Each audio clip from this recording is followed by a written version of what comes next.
Hello,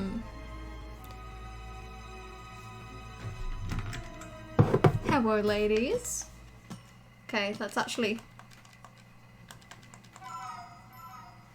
I am particularly late. To be fair, I went on a walk and then I got back maybe 15 minutes ago. So, at about 8 o'clock I was still assembling... I was assembling the fucking capture card and Wii, which meant that I was plugging in wires were connecting to other wires, it was popping off. And then as I opened Streamlabs was like, what if now was a good time to update and download some new files? What if we did that? Like, Freddy, you're supposed to be on lockdown. I'm sorry, Vanessa, I am downloading some files. It was terrible. It was a terrible time. The walk was good. It was a nice walk. I also may have some lemonade and peach schnapps. A tiny amount. This glass was about there earlier. I've drank it all. So, not me giving that one time where we played Fall Guys and I got drunk off of the tiniest amount of peach schnapps vibes. But I think it is time. So I've looked at the map, because I've completely forgotten what's going on. Okay, so there's a gym leader here that we have to fight. Veilstone Gym. New Shadow and Bone casting went interestingly. Yeah, I'm not sure what people's reaction to it is, but I think it looks good. Other than Nikolai, I think the casting for like Tamara and Tolia and for Wylan is kind of good. Wylan's supposed to be a redhead, right? So they did fuck that up. But like other than that, I think they did good. They captured the energy. If anything, he potentially feels a bit young. But no, Tamara and Tolia I think are great.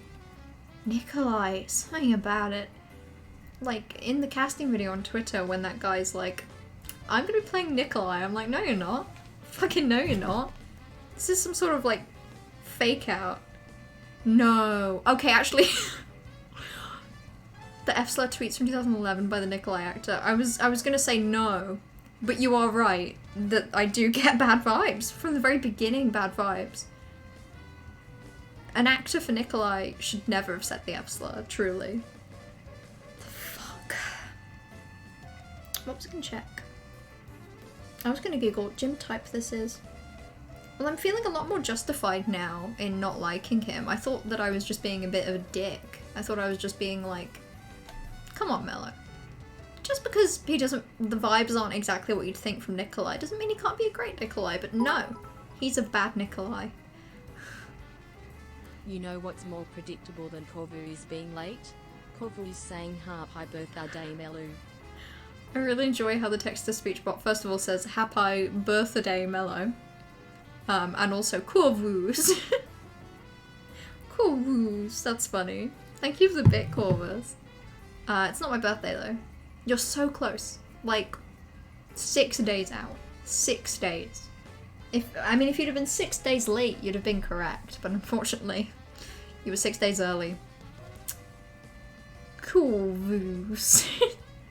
It sounds like a, I don't know, like there's like a little 5-year-old kid called Corvus, and you know, the child Corvus has taken something that they shouldn't have, and some sort of adult figure is like, Corvus, did you take the crayons from the bucket? Like Tolia and Tamara, and Wylan only looks young, so they age everyone else up. Yeah, they did. So I like Wylan, I like Tamara and Tolia. You saw the casting photo and said you get bad vibes. It's incredible how he just has bad vibes. Like how, I don't think I've ever seen an actor and it's so immediately been like, what are you doing here? You shouldn't be here. Fighting type Pokemon. Fighting type. What's good against fighting type? Let's see my screenshot. God, my screenshot's from weeks ago. There it is. Okay, so what is good against fighting? Flying, Psychic, and Fairy. Right, let's go see what we've got and maybe do some training. And then we can go in and smash it. So, Flying, psychic, and fairy. Baby's PC. No, mine. Piss Baby's PC. Corvus is just your little silly French Canadian animated kids show. God, it sounds like a really fun time. Wait, why did I open that?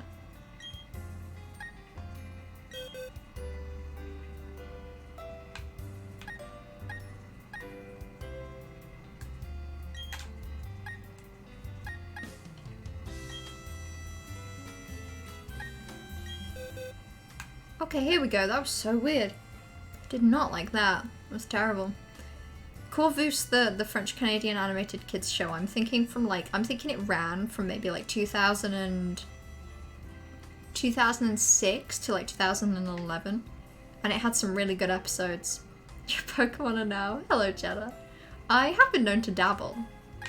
Right, so we have Crimcha. No! I just want to look at my Pokemon! Wait, so Baby's PC is mine? Piss Baby PC really was mine? I don't want that in a capsule. God, I hate this. Right, so again, we're looking for Psychic Flying Fairy. Psychic Flying Fairy. My face cam is covering up a lot of what I should be seeing. I need to create an output projector. No, I don't need to create a source projector. This is so annoying. You made a funny Cosmo tweet. You need to read Mistborn 6 and Secret History before you're allowed. No! But I want to see it now! I want to get the funny tweets now! You gotta save it and send it to me in probably like 3 months when I've finished reading. Right, well, so who have we got in our party? I'm gonna keep Filbert. Theobald has flying. I might switch Danny DeVito. I might put Danny DeVito back in. I'm gonna put you in the box. Slug! I'll keep Stone Worm so we can train up Stone Worm. Although Rock seems to be bad against fighting. No, I want to train up Stone Worm. How was the exam? Ooh, I'll be honest with you, Trash. Genuinely the worst exam experience of my entire life. Like, it was 2 parts. So there's the part that I sent, like, a picture of you, like, I sent you a picture of when I'd done it, and that was, like, an hour-long thing that wasn't too bad. And then I had to answer 3 questions in, like, a 6-hour period, and I know that sounds fine, like 3 questions, is it? Yeah, whatever. Jesus Christ. One of them, they wanted us to, they have like a table of molecular weights, and they were like, we want a buffer that's 1.65 liters, and we want it to be this many, we want it to be 2 nanomolars of potassium phosphate, and we also want you to tell us how you'd make that. I don't know. Teach me first. Go and do something about it if I'm supposed to know. Oh wait, I need that. Corvus steals his father's ancient tomes was my personal favourite episode. I'm particularly fond of that one. I like actually that they had the trend of every episode being Corvus and then some sort of like verb. I think that had a, you know, and it's like Almost Sunny stole that from the French Canadian TV show Corvus. Okay. Well, we want flying. So let's move that into there. Fire, bug, normal. Psychic? Quirky? Sorry, I like that it has its nature as quirky. God, I wish I had a quirky nature. Confucius can come back into the party. Confucius joins the party. And then I think we'll leave it at that. Who should we bring back? Heat Blast. I forgot that we did that. Maybe I'll bring a... No, wait, where's Slug? There's Slug. Come back, Slug, we miss you. I did the wrong thing. There we go. Danny DeVito. Please call the stream title that. Sure, why not? It's better than I'm late. Danny DeVito. It's a very good name. God. I'm gonna change my name to Mello DeVito, and then I'm gonna purposefully adopt a child and name them Danny DeVito. Because I like creating havoc. I think that's a fun way to spend my time. Part of the joke is that Sanderson had said Luthadel in Mistborn was meant to be inspired by France, and technically all of the characters have French accents.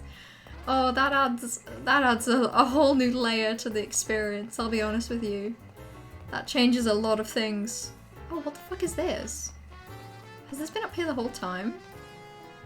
So this is the Galactic building. Well, we don't want to do that. We want to go find some grass and frolic about in it. Gain some skills. When they just don't teach you stuff. The thing is, there was a practical that we did at the beginning of the year where in the practical they told us normally we'd have you make your own buffer. We'd have you do the concentrations. We'd check that you got it right. Normally we'd make you do this calculation. But because of COVID restricting our lab times this year, they didn't do it. So, TLDR, they just straight up didn't teach us this thing. But then I think they forgot that they didn't teach us and they just put it in the fucking exam, and I hate it. Terrible exam experience. I have a headache because I've spent a good chunk of today just crying, just non-stop tears. It's terrible. What is it? I don't know. A person in a purple jumpsuit. Yeah, I saw that coming. I knew this was gonna happen. I'm sure train up your rock polish to polish your own stones, then you can open a bespoke business crafting bespoke jewelry for middle-class Pokemon zoo barons. It's the only way to get the true ending. Jenna, that's a really good hint actually. Thank you.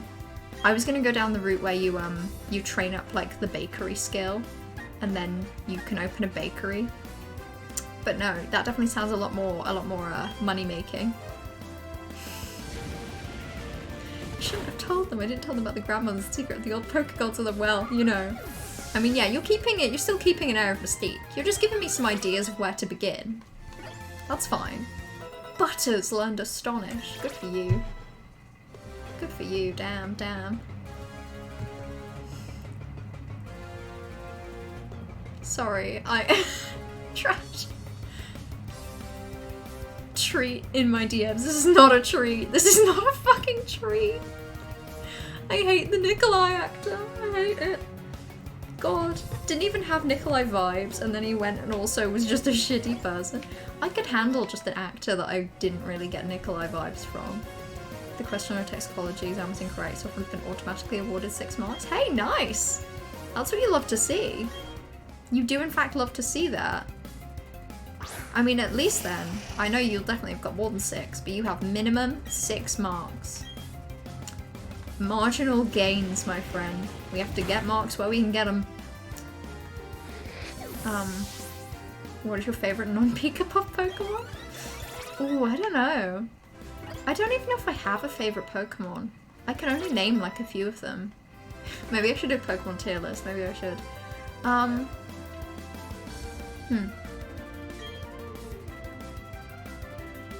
trying to think about it genuinely.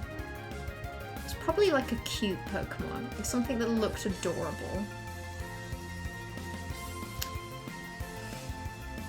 And it would probably be from this generation. Currently I'm a big fan of this Fire Monkey. It's kicking some ass daily. Oh, this thing's cute though. Maybe this thing, just for the hell of it. Pokemon tier list, but with a ridiculous ranking premise. Oh god, like this is just reminding me of when people would constantly ask Brian David Gilbert to do like an Unraveled video talking about like ranking Pokemon based on edibility. Something like that. I'd have no idea. I'd happily accept like rankings. Ranking Pokemon based on how likely I think they would be to be my friend. That would be cute. Poke at you a bit out of the stream. Thank you for stopping by, Jenna. Enjoy the rest of your workday as much as you can.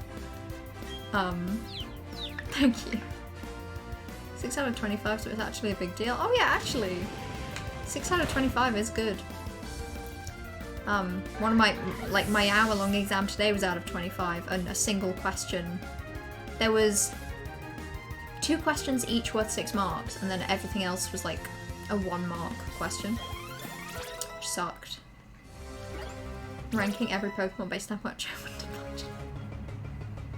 That's a good one. Based on how silly I find their design. Silly or like whimsical. And also, if I was going to do that one, I'd make it more objective. Ranking every Pokemon based on how silly and whimsical they are. Like, suddenly it's not my opinion. It's these Pokemon are silly and they are whimsical. I'm going to rank these things based on silliness and whimsicaliness, and you cannot stop me. Okay. I don't want to be on this route. Maybe I do. I mean, yeah, it's got some grass. I'll go frolic in some grass. I literally just want to train up the Pokemon I've got so that they're better. Hello, giraffe. Go, Filbert. Ranking every Pokemon based on how much I'd want to be turned into them. See, that one's a tough one though, because I'm personally I'm really horrified by human-animal transformations.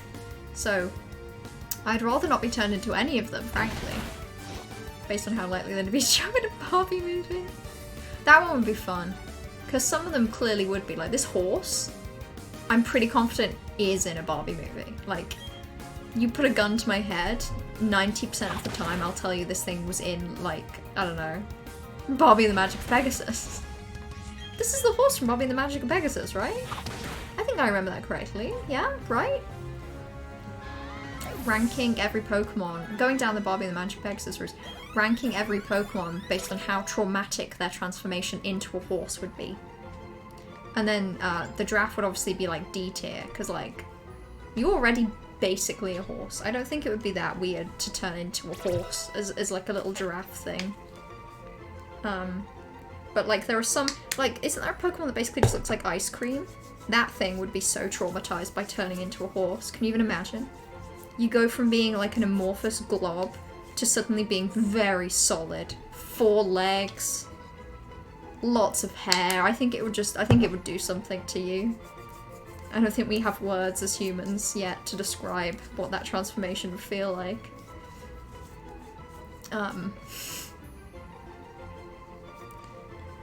I like Butters. Butters is a fun name for a Pokemon that has nothing to do with butter. Yeah, you can learn Wing Attack, bud. I'll allow it. Okay. Haze that eliminates every stat change. Eh.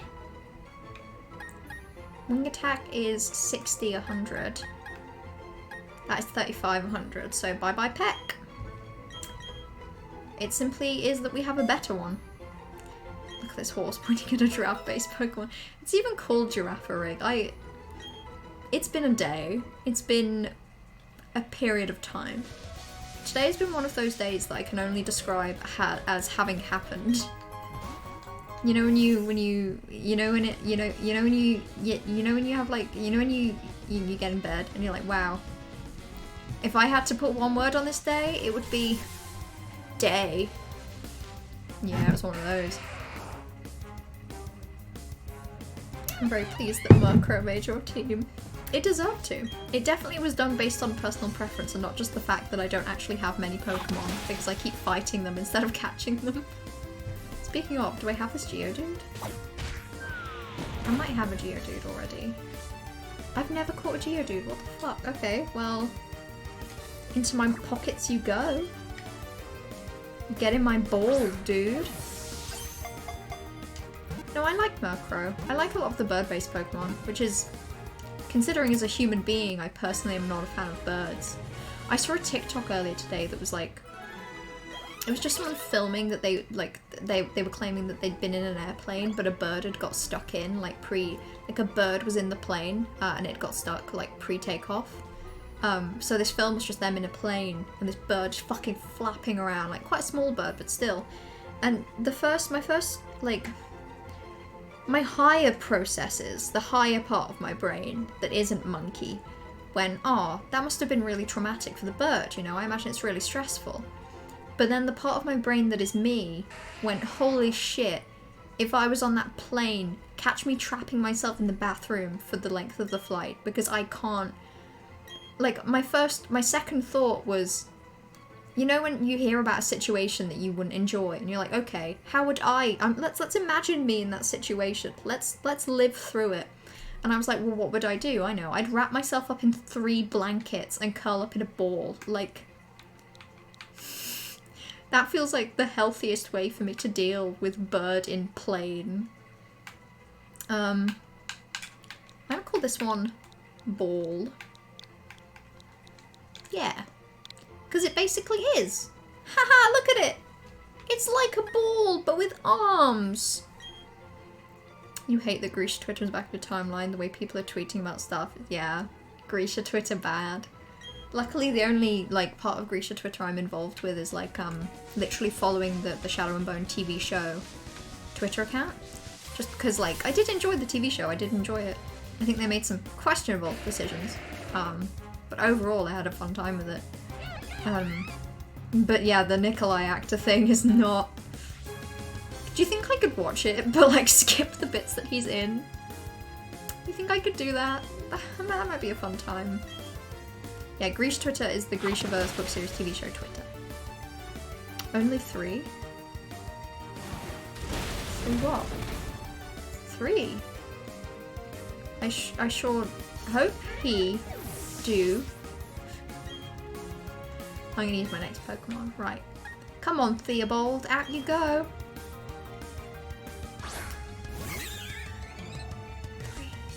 What the fuck was I talking about? Where? Listen, I'm trying to put together the pieces, Omicron. I'm sorry to put all the pressure onto you in this encounter, but like, what the fuck was I talking about? Numbers came up. 3? Oh, I have no clue. Oh!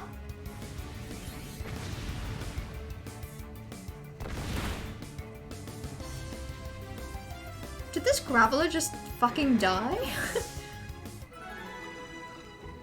Come on, Theobald, out you go. Time for you to run this show. Yeah, actually, it would be really cute if we had like little cheer chants for every Pokemon. Except I feel like that's not so fun when the battle ends because another Pokemon decided that you were such a threat that it blew itself up. Wait, what the fuck? What the hell? Jeez. I'm a danger to myself and society, huh? Still haven't seen the show and probably won't at this point. You will be getting all your thoughts and feelings vicariously from me. Yeah, I feel like hopefully I'm a pretty medium ground with it. Like, it wasn't the greatest thing ever. It definitely made some choices where I was like, the books did it better. Like, just better in so many ways. But also, like, it was fine. It was fine. It had some good elements. It did some new stuff that was actually quite fun. And I think they're doing a really good job of tying together essentially like the TV show Shadow and Bone of like Grishaverse, of the Grishaverse Twitter. They essentially were like, we have one opportunity to make this show and we have 2 series set in different timelines, and people actually are more interested in the one that we're not making the show on. So how about we just combine the 2 and we set them in the same timeline? Which obviously meant that they had a lot more, like they have a lot of stuff that they need to mess with, and I think they're doing a good job of messing with the timeline so that it works. I think we're training up our Pokemon really good right now. It's a horse! Are its feet normally blue? Oh, that's adorable. Sorry, that was really funny. I really enjoy the, like, I need to clip at some point just what that monkey looks like when you come out and it just goes like, because you could get a really good scream audio and play it over there, and it would create some good stuff.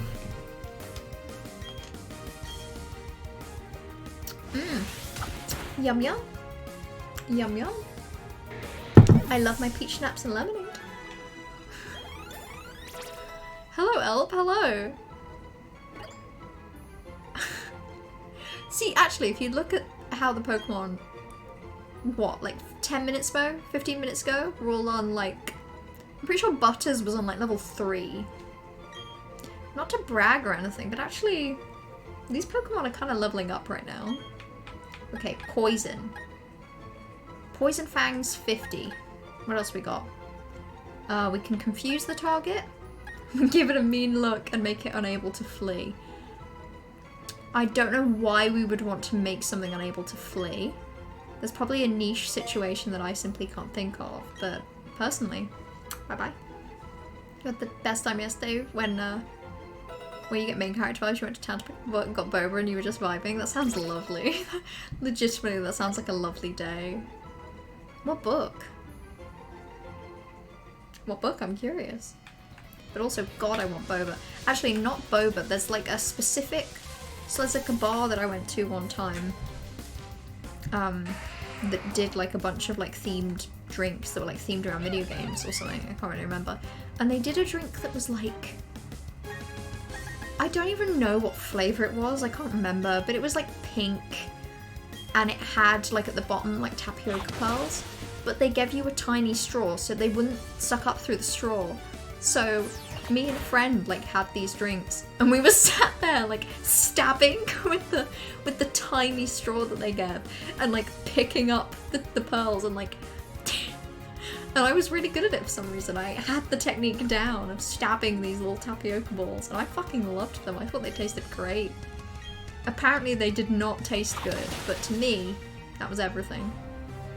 Oh, thank you for clipping Monkey Scream. I'm gonna look at that right now, in fact. I'm more invested in that Monkey Scream than anything else. It's the way it like shakes and it goes like, I love it so much. It's so fun. Teehee, teehee. Morty by Alex Phoebe, it's high fantasy. You're like 230 pages in. Oh damn. After buying it yesterday, good job. It's so good. Is it like a one-shot? Sorry, is it like a... I don't... What is the fucking word for it? Is it a standalone book? Is it a one-shot? I've been reading fanfic again recently. I'm back on my bullshit. I've been reading Miraculous Ladybug fanfic. And also, bear with me, Final Fantasy VII Remake fanfic. Even though I've only seen like a couple of hours of gameplay of that game. Because I realised that actually I really enjoy the dynamic that Tifa and Cloud have going on.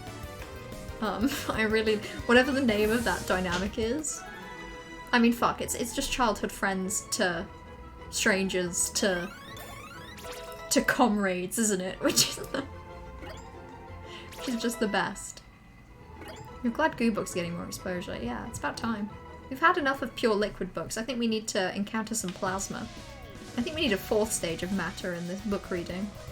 Hebrews in chat recommended it last week and you just went for it. It's the first in the series, but it's the only one out currently. Okay, so it's like a new series. I was gonna say, like, the amount of high fantasy books that aren't series, like good series, but series. I love it. It's rare. Like, it is rare to get a high fantasy book, I feel, that is just on its own. Because so much of high fantasy is like world building, isn't it? And the way characters change and the way a world develops. And I feel like it's really hard to just do that in one book. Miraculous Brain Rot's so true. I'm just having such a good time with it. Like, I suddenly remembered that it existed. I think you reminded me, actually. Like, I think Trash and Blue Green, yeah, you said a little while ago that you'd watched the newest episodes. So apparently instead of watching the newest episodes, I just started reading the fanfic again instead. Which is the best thing you can do. The front cover looks great! That looks really good, Trash. That looks like... I don't know, that looks like Victorian artwork. It's beautiful. Nice shout. Final Fantasy VII Remake fanfic or Final Fantasy VII in general? Remake, I think. Like, that's how I've been sorting for it on AO3 at the very least, because I wasn't sure what the difference was between Final Fantasy VII and the remake. So it is actually remake-specific fanfic. There's like a couple thousand of them. One of them's like... A lot of them are pretty good. They're all quite long, though. Some fandoms, all of the top 10 fanfics are like really tiny and short, and then some of them, the attention span of the writers is so much bigger. Like, actually, it makes sense that people that play and enjoy Final Fantasy can write, like, 28 chapter, 300,000 word fanfics. Meanwhile, you know, you read a Voltron fanfic and it's like, whoop, 2 pages. It makes a lot of sense. We caught up at the weekend with Miraculous. I need to do the same. God, I miss Miraculous. Miraculous, my beloved. I already have a Geodude. Why am I even... Bye? Get out of here, dude. Go away. Would you like Standalone Fantasy, Rex? Yeah, I think for now I'm good. Because obviously I'm still getting through Cosmere. Like, I've still got a bunch. But definitely when I'm done with Cosmere, I will need some new recommendations. Currently, right now, I am technically taking a break from Cosmere, simply because I haven't really had the time to go buy the next 3. So what I am attempting to read, hold on, let me grab it, is something that I got James, and then he read it in like 2 days or something, and then I decided that I wanted to read it. It's a Warhammer book called Hammers of Ulrich. It's really nice, actually. It has, you know, when you really can't see it on screen. Actually, if I do it like that, you can maybe see. You know, when all the paper is like specifically, you know, none of it's level. Like, it has that kind of feel to it. I kind of love that. It has a name, but it slaps. That's a franchise you don't want to get sucked into this time of year. It's already too late! Do I watch every single trailer for Warhammer 3? The Total War game that comes out? Yes, I do! Am I terribly ashamed of it for some reason? Yes, I am. Do I own and play Total War Warhammer 2, but whenever I play it, go offline on Discord because I feel like I don't want people to watch me playing a game that has the word war in it twice? Yeah, I do that. But in my defense, the 3rd game looks really good. You can play, you can have a dragon. You can have a dragon, and there's like a cult of like pleasure-seeking demons. I'm a stan of war. God, I love war so much. There are a bunch of minor and some major differences in Part 1 game they've made so far, yeah. Like, Remake and 7 are probably different enough that fanfic-wise I didn't want to be confused by too many names. You read one last week, Cut by Ben Gilmartin. It's set in the modern day, but it's like Celtic myth. Ooh, with good MLM and WLW rep. Give it, hand it over. I need to get through the rest of the Brandon Sanderson books. I want to read some standalone high fantasy. I want that so bad. We went through a period of time a lot last year. We watched a lot of lore videos about Warhammer 40k, having no knowledge of the lore prior to the trip, I imagine. I do imagine. Warhammer is so dark. 40k particularly. Isn't it just like, isn't it grimdark? Isn't that the word? It's like, what if we had cursed space war and there were like orcs and magic and shit? I know nothing about 40k. I've only heard a couple things about 40k, but the Total War Warhammer games are actually really fun. I've been tempted to play them on stream. Well, the one I have on stream, just because I think it would be interesting. And because, like, I don't know, it's one of those things where I feel like maybe people would enjoy it. Like, it's a high fantasy Civ, basically, but with some, like, added war elements that mean you actually have to fight battles, which is kind of scary, but it's actually very fun. And I feel like there'd be elements that we'd all enjoy. But I'm also aware that, like, the streamer YouTuber scene for Warhammer and Total War games in general, kind of not the vibe of the internet that I occupy, you know? You know? Thank you, son. Today I did a neat new thing with my hair where instead of washing my hair and putting it up in a bun and keeping it there, I just let it dry. I just let my hair down, and it was a dark moment for a while. And as you can see, it's like curling at the ends. I don't know how people have straight hair that doesn't do this, but my hair is naturally so straight, and yet it will do this fucking thing where, like, it just curls at the end specifically. No goddamn reason. 40k is so cursed. There's nothing happy in that universe, there isn't. I mean, yeah, obviously the Warhammer Chronicles stuff is like a different universe, and it's also not in space. But the first couple pages of this are the only pages that I've read, and unless it gets better, quicker, I'm probably not going to read the whole book, because literally the first few pages, the plot goes as follows. There's like a group of people who like lost a battle the previous summer, so morale is really low. So some guy is like, let's go purposefully seek a fight with the people we lost to last year, and that will get our morale back. And they go, and fucking half of them die. Like, within maybe 10 pages, you get tons of characters introduced to you with like fears and little quirks, and then just half of them die. Really sad deaths. And you're reading this and you're like, there was literally no need for these people to die. Why was their morale more important than their lives? And you read it and you're like, come on, book. Make a statement. Make some sort of, like, even just end the chapter with like, it's pretty sad, isn't it? That this is a world where morale is more important than their lives. But it didn't. It like, I don't know. I'm hoping the book takes a turn, because as it is, it's like, ugh. You're not sure what to stream tomorrow? Is there any like new games that you've bought recently that you've not played a lot of? Maybe that could be the vibe. Alternatively, if you're not sure what to stream, there's two options. You either pick a game you know really well that you can just dive into and you can be quite comforted by it, or pick a game that you know nothing really about, that you've not really played. Or alternatively, don't do a game. Maybe you should do some tier lists. Tier lists are fun. It'd be interesting if new people turned up. It would. It's more like, yeah. I think if I played a game like that on stream, I think if I was gonna play that game and make content for it, I'd make like a YouTube video. Like I'd do more of a.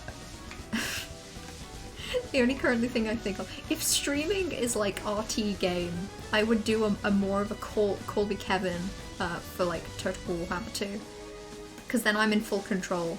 And also I wouldn't want to like change my energy to make it fit more of that audience. I would want to make such like a girl boss Gaslight Gatekeep Warhammer 2 video. I think it would be funny. I think it would be fun. Hello Aria, hello.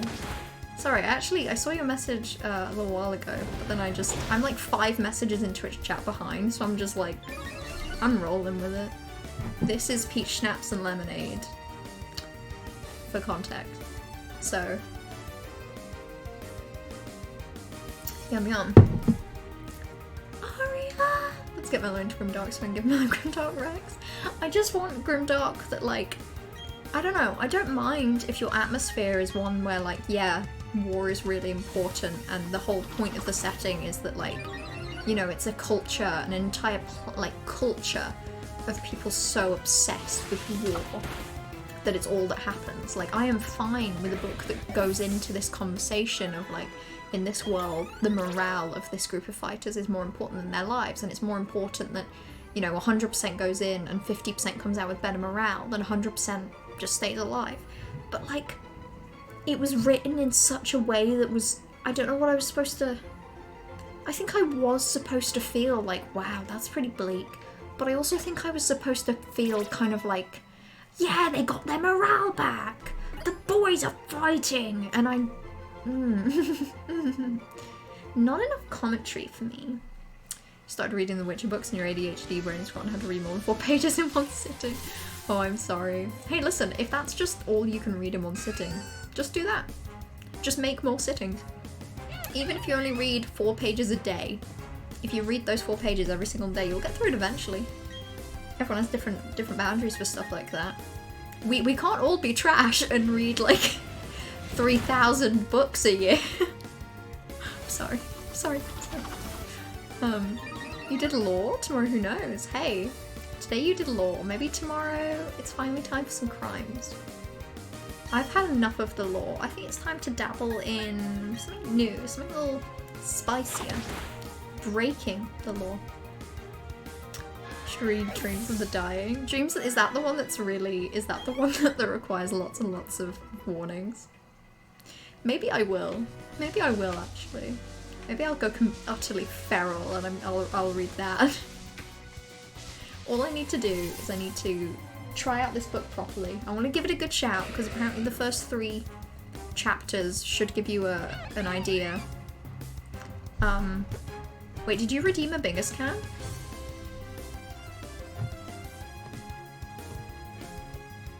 I didn't see it.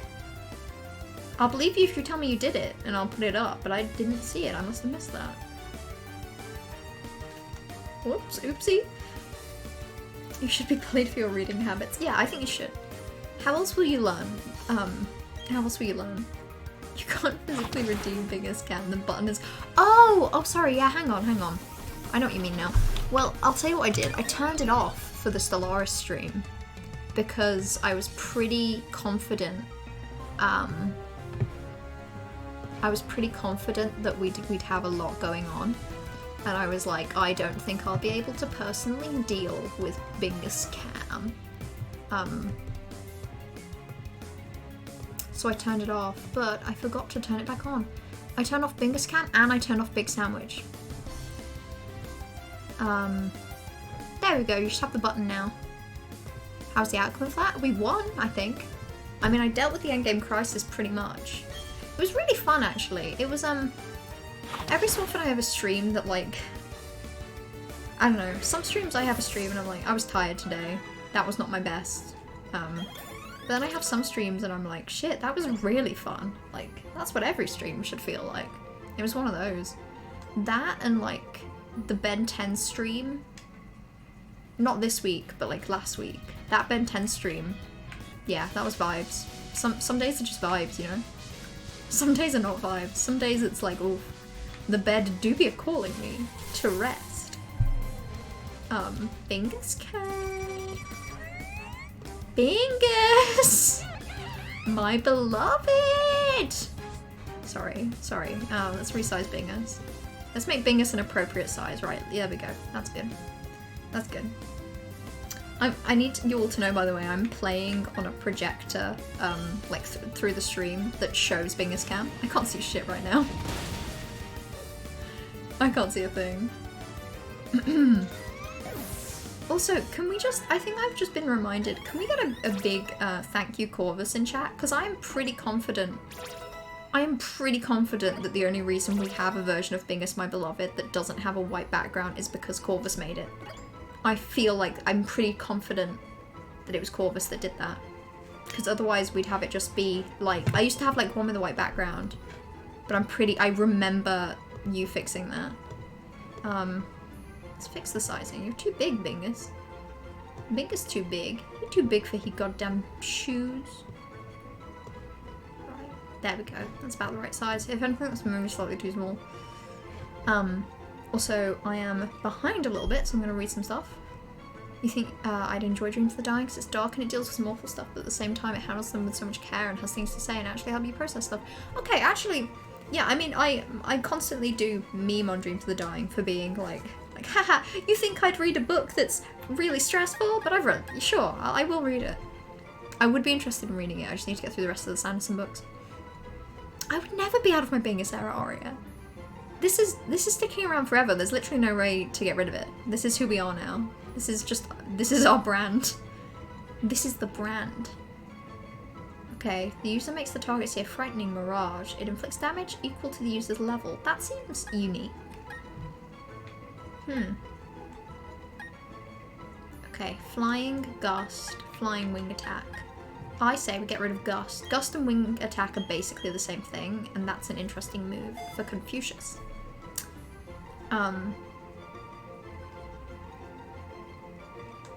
See, yeah, Johan needs to read it too. We all need to read Dreams of the Dying. We all need to read it and have a brilliant / stressful time.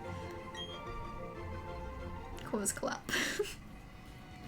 Yeah, I would have never been able to make this myself. I don't know how to edit GIFs, nor do I have the intention of learning. I like my little bubble of GIF ignorance. Gignorance, as they say. They do say that, that's what they say. Take my word for it. Ben 10 is basically a Pokemon, yeah. isn't Ben 10 basically just the Eevee of humans?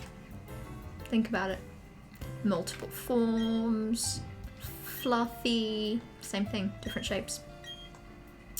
Imagine the way Stormlight discusses trauma but doesn't really pull away from it. It was weirdly healing. Yeah, I mean the stuff in Stormlight, I do enjoy reading that. I'm stressed. I'm like, the whole time. Particularly the Shallan stuff. But I can see how it would be. I can see how it'd be like a satisfying, you know, like a brain scratchy read. Wait.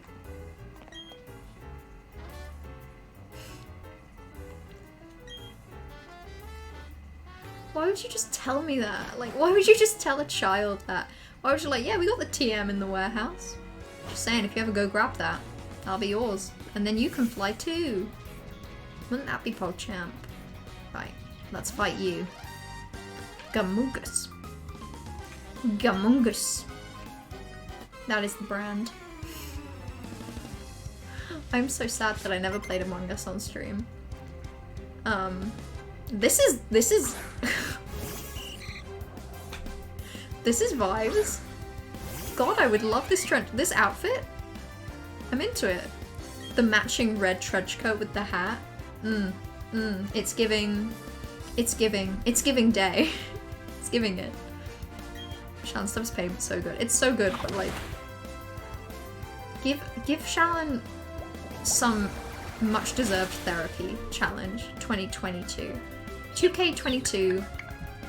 Shallan deserves to speak with someone that can actually really work her through her problems.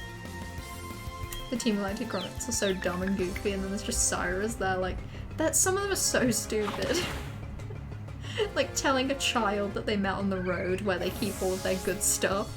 Like, hey child, would you like to know our plan? I'm sure this won't impact you in any way. It's so dumb.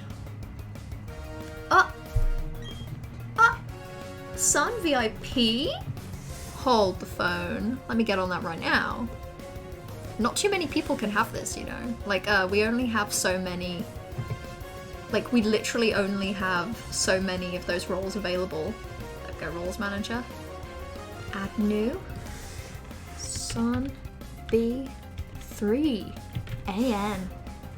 Sun do be 3 AM. I totally agree. There we go. Officially only 20 more VIP roles available before I don't know what I'm gonna have to do. I genuinely might just reset and make you all start from the beginning. I'm so sorry. That's so sad, isn't it? Ooh, whoops. There we go. Peasant no longer. Now you have the shiny little purple diamond. Sun in the sky with purple diamond is what they'll say.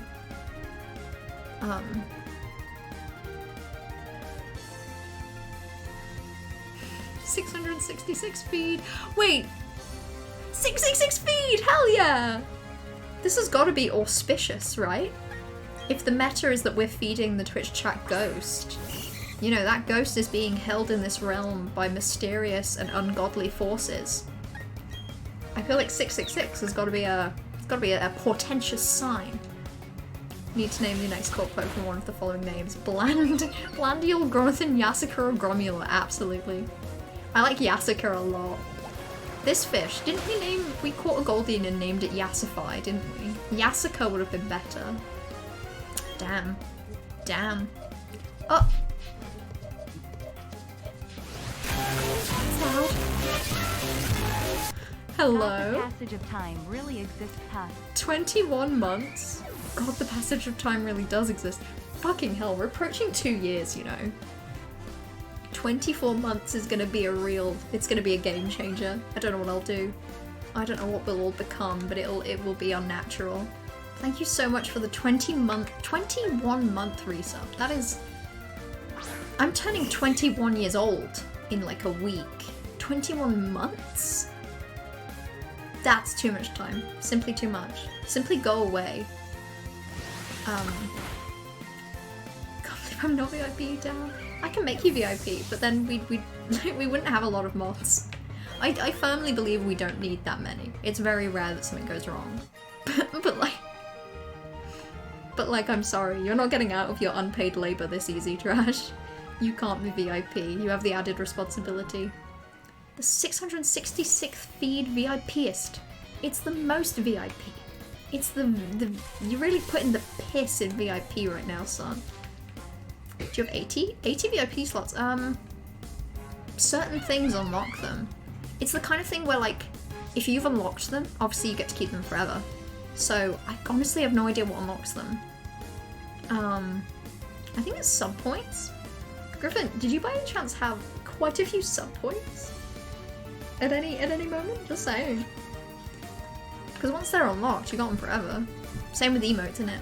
Innit. Join after a year, don't worry.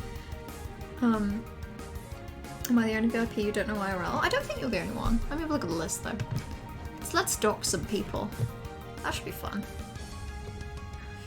It's time for our weekly doxing of people I know. Teehee. I know that VIP, I know that one, I know that one, I knew that one, don't know that one, don't know that one, don't know that one, I know that one, I know that one, I don't know that one. I'd say it's 50-50. Actually, it's probably more 75-25, but like... Yeah, to be fair, actually, they're in a mix. There's actually, there's a handful. It's so many points for the VIP role, and it requires a lot of commitment, because it requires you to not seek the immediate serotonin of Bingus Cam or like hydrating me, which come on, it's difficult to push through that. Can I catch this Pokemon? I think this is a potentially, I don't know. I'm getting Gronathan vibes from this thing. This thing could be a Gronathan. Yeah, I don't know you, Johan. I certainly do not. It's very funny to have a lot of emotes while not streaming. Yeah, it is. You can just use them for whatever you want. And as long as you make them appropriate, you could just change them. Just, like, I do think there's an element of, like, put in the work, put in the hours, get affiliate on Twitch, get some emotes that you like, and then just stop streaming. I think that's funny. To put in all that time and energy to, you know, do well enough on Twitch to get affiliate, and then be like, yeah, I'm gonna bounce now. I really wanted those emotes. It's so much work, and for what? Guess how many points you have currently? Ooh, 100k. Oh, I think we did say that. Well,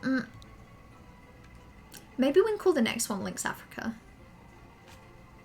And this one definitely has to be a Gronathan.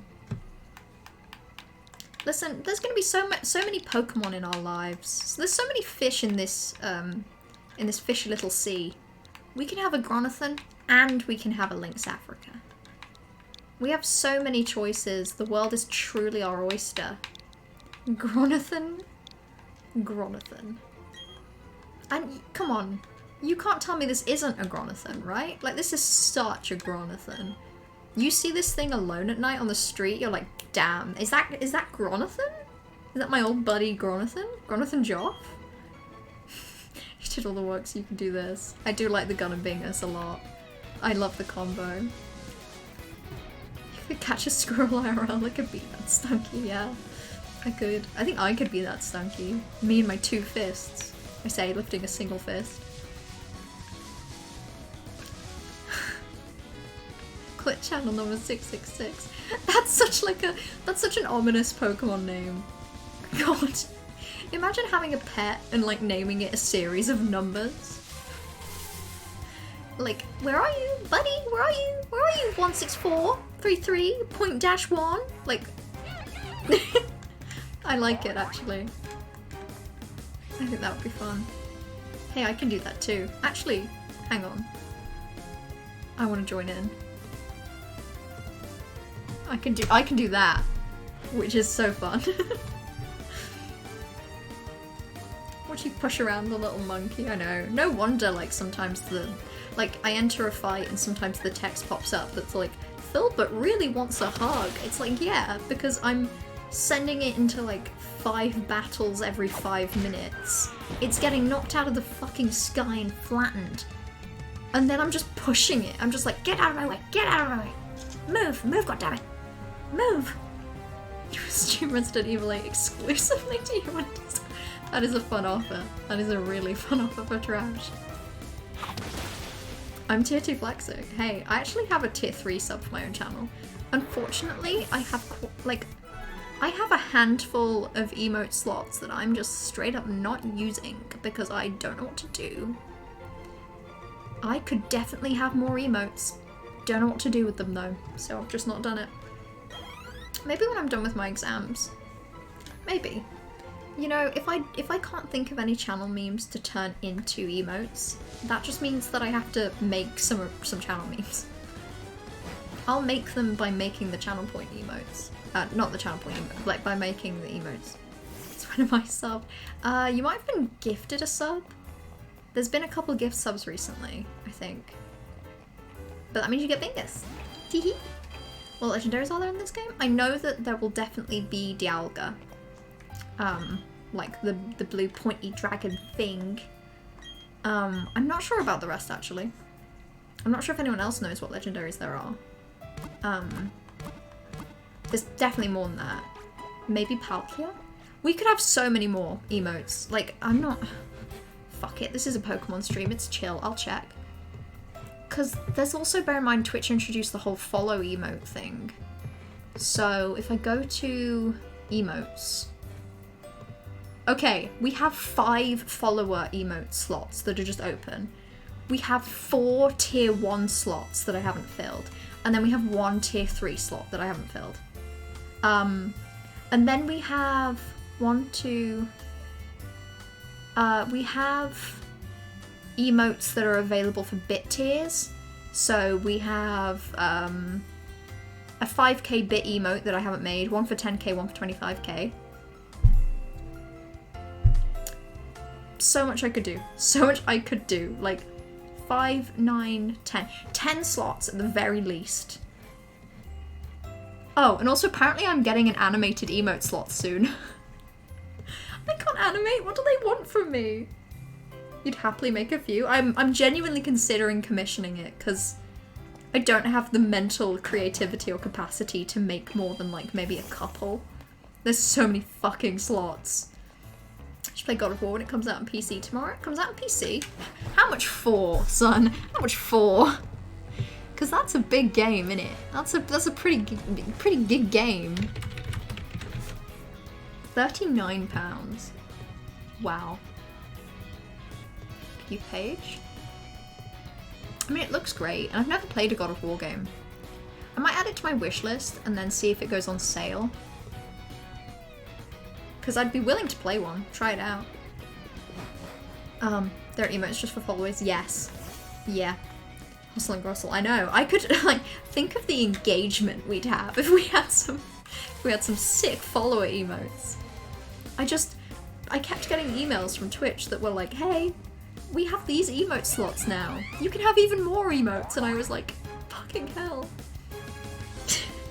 It's like I'm being held in the Twitch basement, rocking back and forth, and every so often they come down, they creak open their door, and they're like, Mello, we got some more emotes! And I'm sat there crying, like, stop! I already have enough emotes! That's how it feels. They're giving me so many, and I don't want them. My favourite thing about follower emotes is the fact that they decided to disable them on mobile, because that makes sense. Why, Johan? Why? Sorry, I didn't mean to direct that questioning energy at you. It's not your fault. Unless it is. It's not your fault. I mean, it could be, but no, it's Twitch's fault. Twitch are terrible at mobile, aren't they? It's like every other thing in the world makes... Like, everything else is programmed and designed mobile first, or like, so that it specifically functions on mobile really well. And then for some fucking reason, Twitch, the Go After Eat for animated, I don't know. I literally just had a pop-up that says that they're coming soon, so it could be a rollout thing. Like, it could be that you just default have some animated emotes. You have 15 slots, what the hell happened? See what I mean? There's so many fucking slots now. You could have so many emotes, and for what? Like, bearing in mind when I first started, you needed like, I think 5 sub points. You got like 1 tier 1, 1 tier 2, 1 tier 3 the second you were affiliate. and then you needed a certain number of like channel points, sub points to unlock more slots. And you know, I remember when I unlocked my 3rd tier 1 slot, and I was like, wow, this is so cool. And now they're just here like, oh yeah, no, you have like 10 of those. You should never want for emotes ever again. BTTV. What is this? Amazing and safe. I know that the BTTV stuff, I know that there are many ways to make emotes on Twitch better. I know that people have added like a bunch of stuff for that. We could have animated Bingus and destroy the channel points economical structure. That's also the thing, like, genuinely, there is an economical structure to what we have. Like, Bingus Cam is relatively expensive, but also it's good serotonin. So people are more willing to buy Bingus Cam rather than to get a gift sub, which, you know, just balances it out so that it isn't a gift sub every 5 minutes, because then people just wouldn't need them and then it'd be pointless. And if we have an animated Bingus emote, where do we put that? Do we make it a follower emote? Do we make it a subscriber emote? Like, I don't want to have fantastic cool emotes that are that locked away. But like, then it ends up being that everything's a follower emote. For why? For what reason? Why would I do that? Okay. I don't want that. I don't even know what a priority move is. I don't know enough about the game to know that that is worth it. What the hell happened while I wasn't paying attention? Did you, Griffin, have you been getting emails from Twitch and you've just been deleting them instinctively, thinking, these can't be important? Like, yeah, they've changed their service stuff again. Oh, there's an open letter from the owner, whatever. Constant emails where they're like, Melomaniac, you could do this and you could have more followers, and it's like, can we slow down, Twitch? I'm fine, actually. I don't think I need those slots. Depending on the thing, you could animate something. I'd only want something simple if I wanted something animated. And I'd have to come up with ideas. That's partly my issue. I have absolutely no clue what I would want. I'm thinking maybe stuff that's more general use. Like, some people end up having emotes that come in like a pair that make up like a word. So I'm thinking I could have PI and SS to make like piss. But then I'm concerned of ways that people could abuse them. But you probably couldn't. Probably be fine. Add more BTTV emotes, they're amazing. Yeah, I remember my brother, like when I first started getting emote slots and I only had like 3, at the time I was like, oh, I'd love more emote slots. And my brother was like, if you get this, you can add emote slots for free. And I'm pretty confident that like he set some up for me. But I can't remember what they were. Android Twitch client supports BTTV and other emotes. Okay, so it's like an... That's really useful. Where do I shop? This thing was like... This looks like H&M. I don't know, this thing's probably H&M. It's actually a crop top, which is fun, except for the fact that it means the arms are really loose, like, the arms are too long by, like, quite a bit. H&M, I hate to say it. The H stands for hate. Hate and something else. H&M actually stands for something else. It does, and I was not happy when I learned that. I was just personally hoping that they were just straight up letters, but they're not. Oh, okay. Priority moves are like quick attacks. So things that will go first no matter what. It's kind of rare, to be honest. Yeah, that move doesn't seem worthwhile. Griffin's been ignoring Twitch. Twitch has reached out to you. Like, I'm pretty confident that with Twitch Partner you have to reach out for them. You have to, like, file a submission or something. No, not for Griffin. Twitch has been emailing Griffin desperately, like, please accept partner status. Please, we want it so bad. We'll give you 50 more emote slots. And Griffin's just there deleting the emails, like, Twitch here again. Blocking the Twitch emails. That's funny. Yelling monkey would be fun. Because that has so many purposes, like, something makes you want to scream in a game. This monkey can do that for you. Pee-pee. Pissy pee. Yeah, you could have pee-pee. Piss. You're French? Damn, I wish. It's probably the glasses and the fringe. I feel like the French aesthetic that the world is presented is Monsieur, Madame, oui, oui, baguette, bisous, je hate and malice, Harry Motter, and it does. All of these things. No, it sounds so, what does it stand for? I wasn't happy when I learned that it stood for something. It made me mad. I want to make everyone else mad. Hens and Moritz. Doesn't that sound so much worse? Like, imagine if... Okay, so picture the parallel universe where for some reason instead of going for H&M, they just went for, you know, Hens and Moritz. But like, oh yeah, I'm on my way to go buy a tiny crop top from Hens and Moritz. Disgusting. Absolutely, it makes me mad. Hidden in machine does. H&M, so true. Why are we growing so small Pokemon? Mainly because, like, so some of these Pokemon that I have right now that are leveling up started off really low themselves. Butters was at like level 3 or 4 when we started. To be honest, we've probably done enough now that we can move on. But I'd kind of just gotten into the swing of it. It was literally just, it was a pretty simple, non-thinky activity. Ally switch. Okay, so correct me if I'm wrong. Isn't this literally just the ability to switch with one of your other Pokemon? Someone tell me this has another purpose and I won't replace it with Recover. But I'm thinking I'm gonna replace it with Recover. Hornets and monkeys. You want an Alakazam? This is an Alakazam. Oh, no, yeah, wait, you said I could trade, couldn't I? Sometimes some moves don't allow you to run this over. Yeah, I don't care. I don't want to switch allies. I'd rather be able to recover.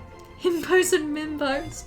What is a Mimbo? Mimbo sounds like, oh god. Mimbo Corvus is when we inevitably combine the concept of a MILF with the concept of like a himbo. Which itself is just a derivation from bimbo, and we make a Mimbo, which is a MILF. MILF himbo bimbo.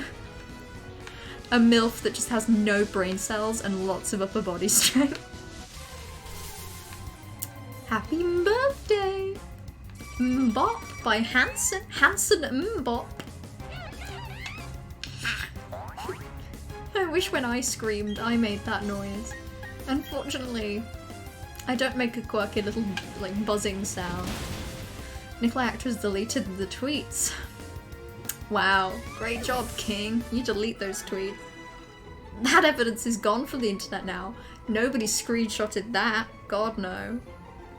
Why the fuck? Like, so first of all, my issue with the Nikolai actor in this TV show having tweets where he has used the F-slur is that you shouldn't, like, have tweets where you've done that, really. Ideally. I'll accept that you can grow as a person and that you could change. And that, you know, I don't know when they were from. I will go at it with a degree of nuance that you can look back at actions of yourself maybe 10 years ago and be like, Jesus Christ, I was an asshole. But you shouldn't have them, like, simply, you shouldn't. But then, to be an actor who is being cast on a TV show, and to have not deleted those tweets at the beginning of the process? Stupid. What? I don't even know the name of the actor, Dream, but it's someone that, has been cast to play Nikolai in the new Shadow and Bone Season 2. And the fact that, like, no one at any point... Surely that's got to be a thing people are employed to do now. Surely part of the casting process nowadays involves someone doing, like, a background check that checks how their tweets are. And, like, how did that not come up? If the internet could find it within, like, 10 minutes, why did no one do a background check? What? Help! You're gonna play Pearl and let me know if you want to trade for Alakazam when you get to Pokemon Center. I'm in a Pokemon Center now. I could be tempted, but I don't know how to trade. I'm not sure how long it would take. But if you know how, sure. You're trying to get into F1 because it seems to be really in right now, and it allows you to start conversations. Oh, like the racing, like cars, like vroom vroom, honk honk. Whoa, slow down there. Like that? Yeah, no, it was trending on Twitter a little while ago, wasn't it? Where people were talking about it. I don't really get it. I've had friends that really liked car stuff at points in my life. But I don't know. I bet it's fun when you're into it. I bet like most sports are I look at most sports, most things, and I'm like, I don't get it. But the people that are interested in them have so much more fun than I do not being interested in it. So I hope you succeed at getting into F1. I hope you have a great time. Your NHS... Wait, hang on, Namri.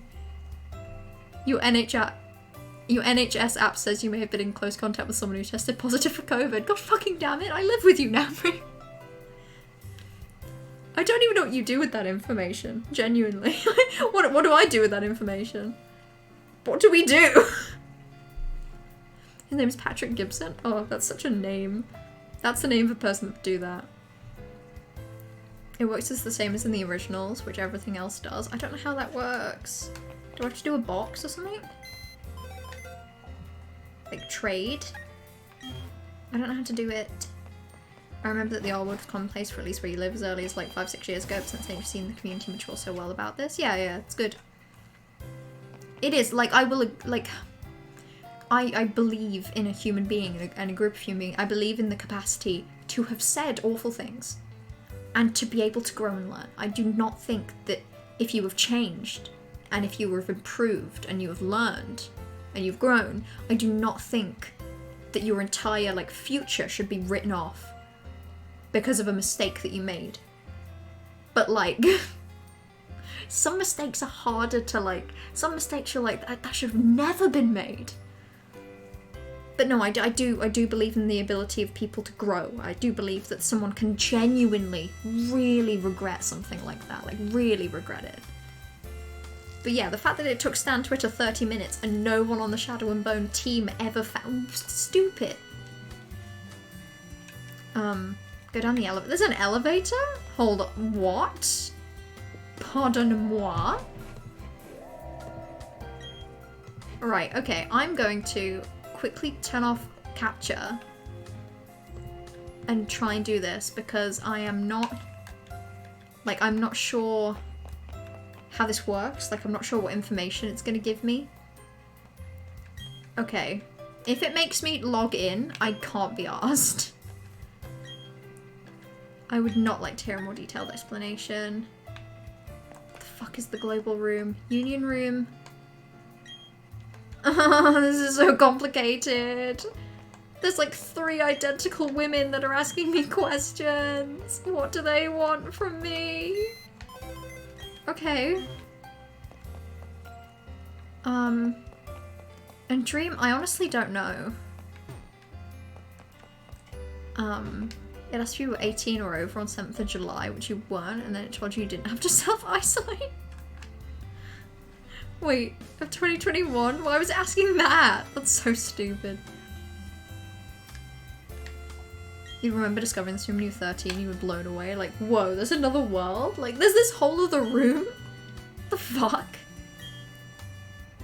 Never talk to the far-right women, never. That's a good lesson to learn from, to be honest. And then do I enter the global room? Okay, I'm collecting to the internet. The internet is being collected. Oh, save with the link code. Fuck. Shit, I connected. See, there's an animated emo from Namri. Imagine if we could have something like that. That would be just for us. Okay. God, this is so Animal Crossing. Then you can DM me the link code. It's telling me that I'm connecting. God damn it, go away. Okay, in that case, I'm a little less petrified of this process than I was a few minutes ago. Because this is literally just fucking... This is literally just, Animal Crossing. It was gifted? Hassan gift sub? Wow. The only content I've watched of... Hasanabi, right? Like, that's the person?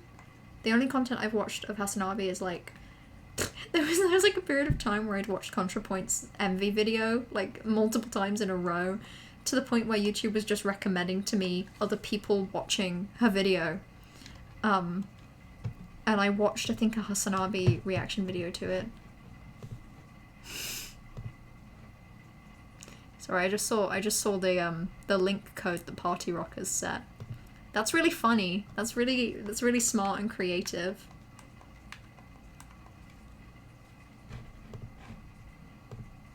And I put it in wrong.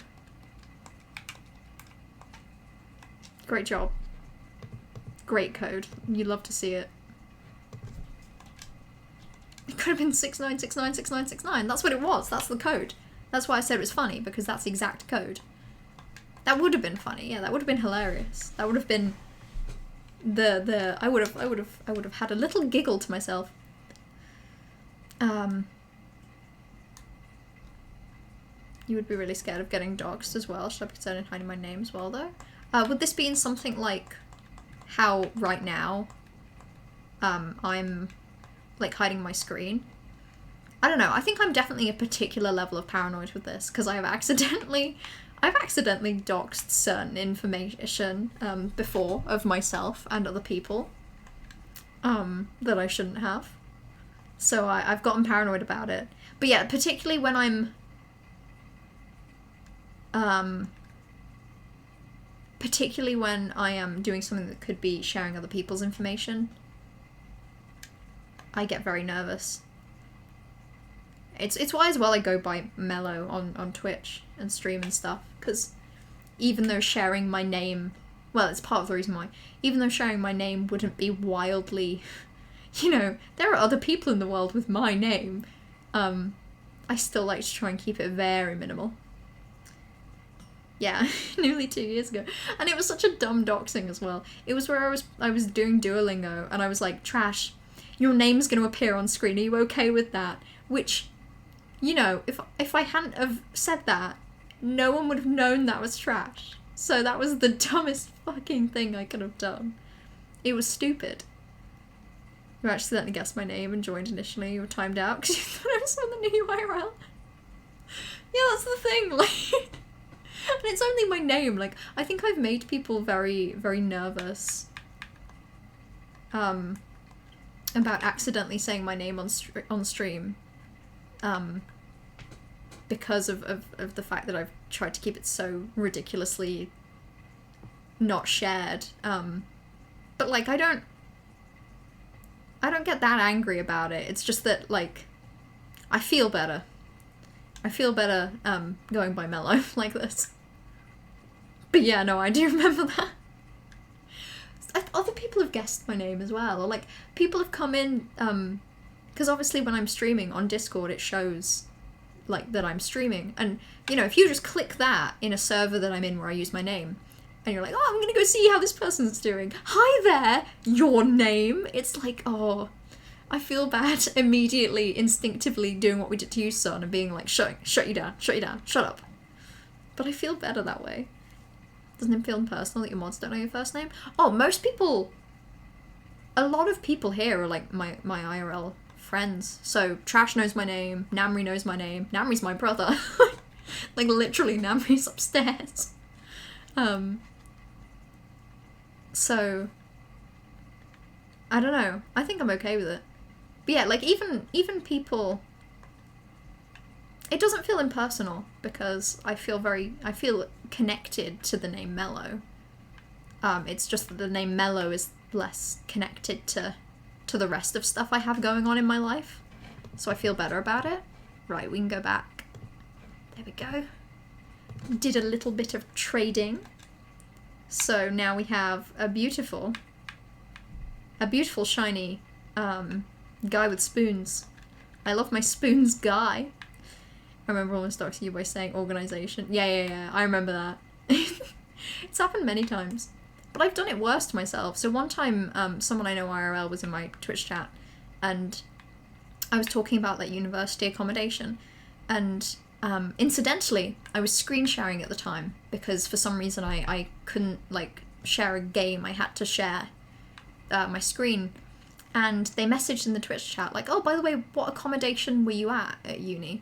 And thinking I was so smart, I was like, okay, I won't say it out loud because that would be stupid. I'm going to open up Discord and DM you the accommodation. And then it was only when I tabbed back to like the game that they were like, Mellow, you know that you just typed that on screen, right? in a Discord conversation that the last message had literally just been my real name in all capitals. You couldn't do it any worse. You really couldn't. Like, oh, I'm just gonna open this private DM chain where I just have my full name just there. Just there for some reason. And then enter the place that I was currently living at. Incredible. Genuinely brilliant. Best I've ever done. Your name is Urine. They call me Urine from Oxford. That's why I get so sensitive about being a piss baby, because when I was a child, I literally was a piss baby. My name is Happy Birthday. You know what would be really funny? And it's just occurred to me with Sun having to do Happy Birthday like that. What if Bright just unbanned the words Happy Birthday, but didn't say anything? So for months we were all just like trying to get around the bot by absolutely bastardizing Happy Birthday when really we never needed to from the beginning. Wait, why am I here? We were gonna go fight the gym. Oh, whatever. I'll fight this guy's horse. I'm glad that we have a cozy community. I think everyone here is wonderful. The people I know, the people I don't know.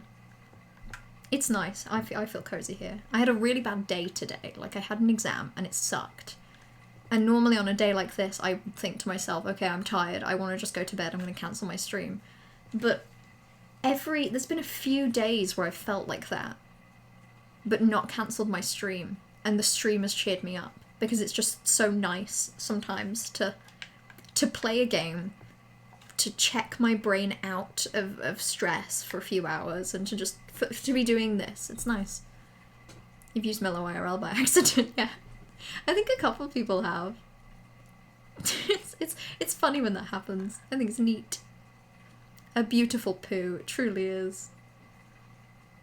Honestly got no idea what your name is, or even you are, exactly. And Party, same for you.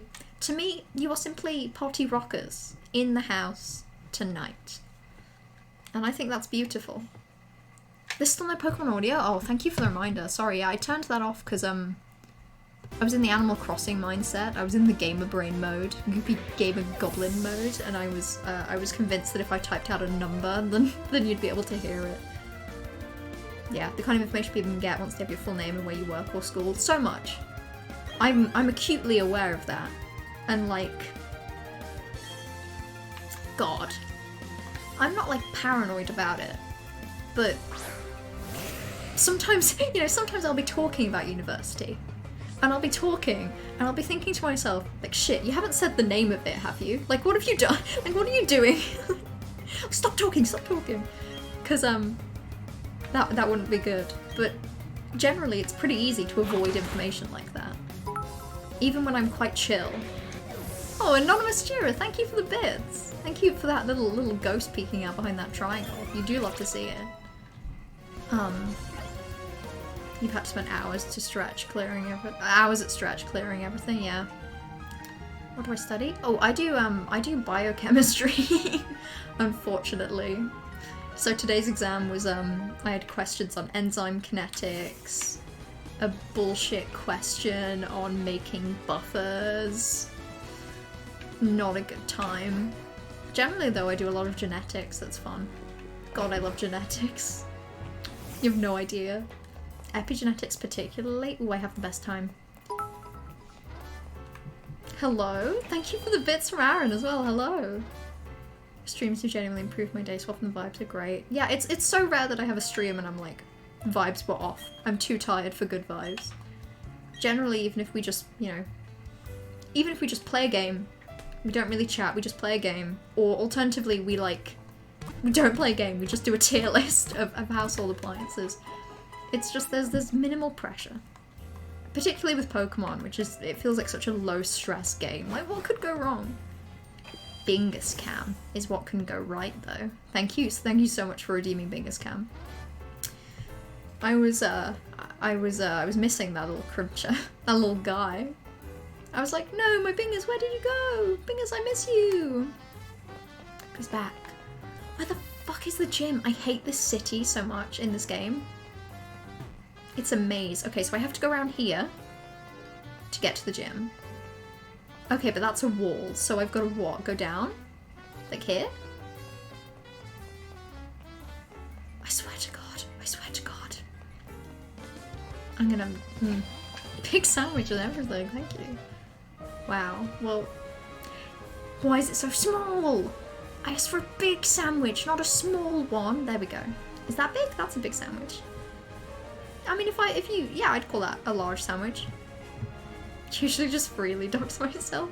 I'm pretty confident as well, unless I'm wrong. Like, I mean, yeah, you're going by Griffin Shaw. Griffin Shaw. I don't know if you've noticed. Please be careful you don't share any information about your name or anything. Let this kidnappers find where I live. At least someone would visit. I just think it'd be nice if someone popped round and just said hello. You know, maybe bring some pie. Maybe bring a little treat. We're the Karate Quads. Yeah, and I'm Melomaniac. So what? I could have a black belt if I tried hard enough. Give me 2 years and a lot of free time and money. I bet I could. Yeah, you get an accurate valuation of ransom money. You have no idea what I would pay to know financially exactly what I'm worth. Like, it's so... But to be able to get that for free, just by doxing yourself, it's nice. It's a nice little bargain we have going there. Feed the man a big sandwich.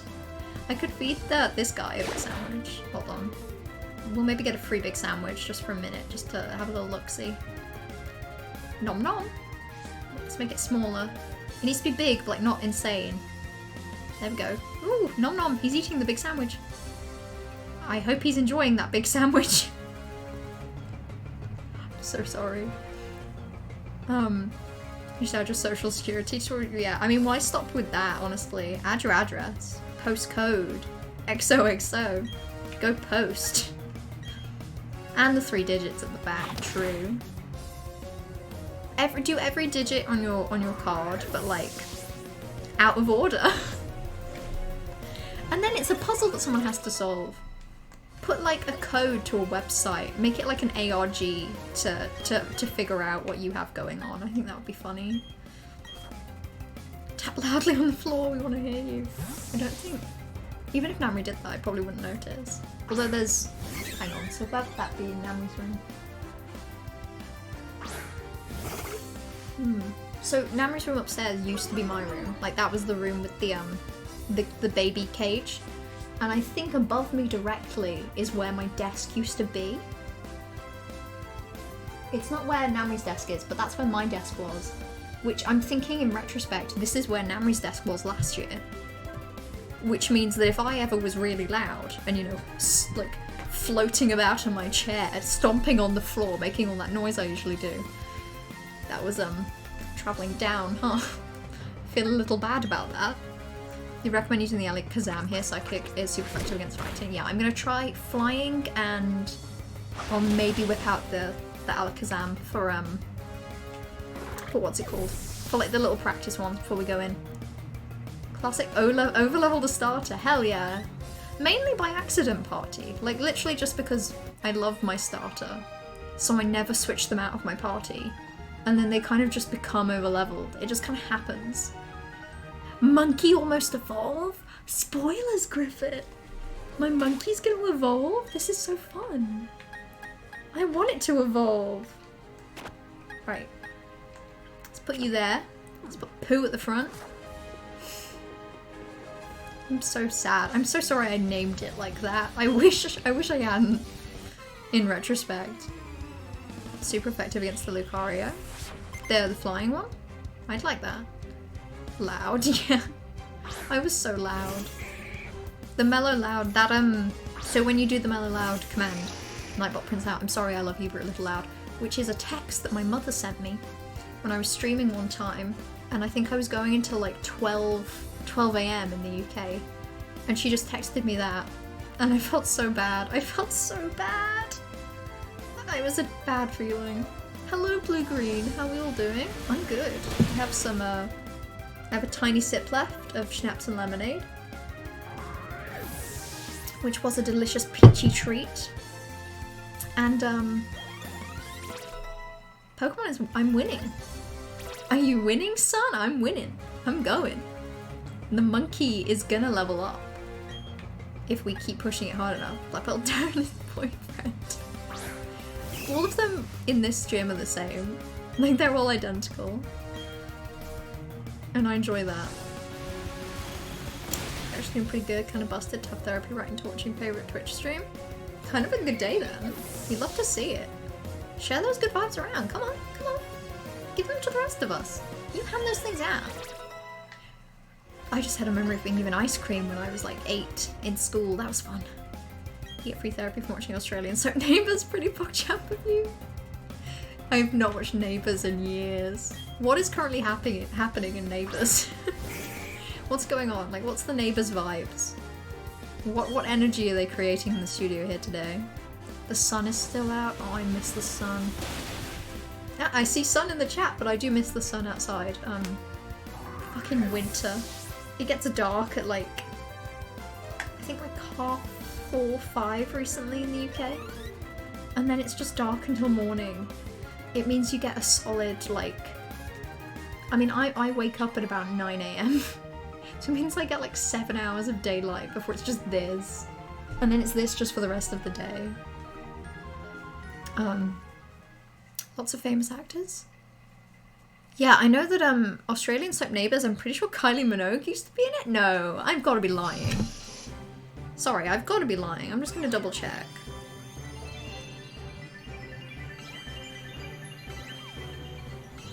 Kylie Minogue. No, Kylie Minogue was in Neighbours. And so was Jason Donovan. No, Margot Robbie? Shut up. Margot Robbie was in Neighbours? Shut up. That can't be true. Okay, well apparently that's true. Sorry, I just looked at this thing's mouth. This thing is not Butters. This thing's Butters. Feel free, I think there's an hour and a half left. I'm so jealous. When you were 18, you got up to a warehouse before the sun came up and left after it went down. That sucks. Jobs shouldn't be allowed to do that. I think when the seasons change and we have less sun, they should change their working hours. It feels unnatural that a human being could wake up when it's dark and then get out of work when it's dark. We're like goddamn plants, okay? We need that sunlight. Give me chlorophyll. My skin is just full of chlorophyll, that's why I'm green. And why I like my Pokemon to hold spoons. Why are all of these fighting men standing in giant litter boxes? Because they're making a mess. Listen, Griffin. They're a little bit, how you say, incontinent. A little bit pissy-wissy. So sorry. I'm so sorry. The vibes are actually fantastic. They're currently giving us poly relationships showing kinds of discrimination they face. That's actually really good. I hope that they're doing like a good mix of... Yeah, I think we mentioned this before. Soaps are genuinely so good at teaching people, but particularly like middle-aged people, about the different kinds of people that exist, I think. Because the amount of times that soaps cover like different kinds of relationships or different kinds of like identities and generally cover it well, I think it's neat. Like, thinking of the kind of thing that EastEnders has had over the years. I remember there was an EastEnders storyline where like there was like two guys that were in love, but one of them was like getting married to like a woman. And I remember distinctly like the episode where like I think the wedding was happening and they were at like the party and the guy that the other guy was in love with showed up. And I just remember like it was like a sad tension, and I think they ended up together. I think they did. If they didn't, it's bullshit, but I think they did. Just about anyone, about what kind of people exist and just life skills. Yeah, we've learned so much from How I Met Your Mother. Yeah, genuinely, some TV shows actually are really good at showing you more of the world.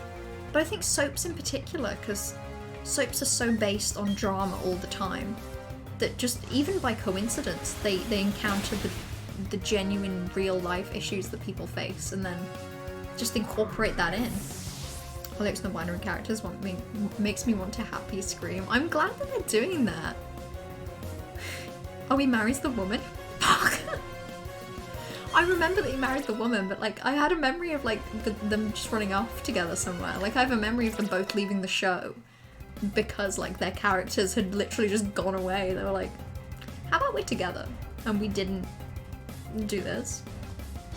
No, the reason I say middle-aged people is because generally in my assumption of like TV soaps, so like in the UK, EastEnders, Hollyoaks, Neighbours, generally it's older people that watch them, but that's generally, obviously, because Blue Green watches, plenty of people watch soaps, like they're not I'm talking more about like the general distribution.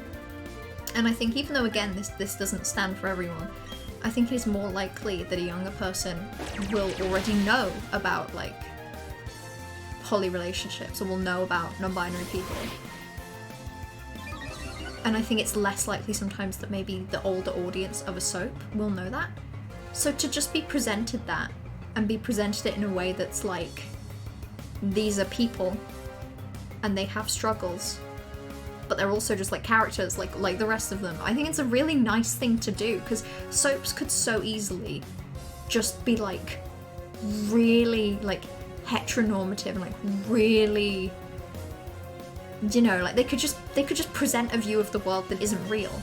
And I actually really appreciate that a lot of them actually incorporate storylines that make it not realistic, but you know, like, let's have a ridiculous, drama-filled, unrealistic world, but like, people still be people. You love that about Schitt's Creek? I've never watched Schitt's Creek, but I know my mom has. Yeah, some TV shows are really good at it. Some TV shows are better than others. To this day, I hold that like old Doctor Who, not old Doctor Who, because there was, but like 2005 David Tennant, Christopher Eccleston, basically the era of the show that was sort of led by Russell T Davies, had some really good early like 2000s representation. Like in, I think the episode's called Midnight, I think. It's the episode where they're on like a train or something and something comes in from the ceiling or whatever. One, like a female character, mentions how like she's on the train because she's had a fight with her wife and she's left. And it is a blink and you miss it kind of, and I loved that. I love it so much. I love the attention that early like 2005 Doctor Who puts into just, these characters are gay. It's not even like it just happens. I love it so much. It was so good. David's character pansexual and they portrayed him so well. In Schitt's Creek, I didn't know that. Maybe I should watch Schitt's Creek. It has good reviews from people I know. Let's do Theobald. And I know it's supposed to be funny. Schitt's Creek. Is it? No. Wait, is it, that's the one with, is it Moira? The actress that plays the mother in Home Alone. Catherine O'Hara! Yeah, I've heard a lot about her, like, acting, and honestly, she sounds incredible.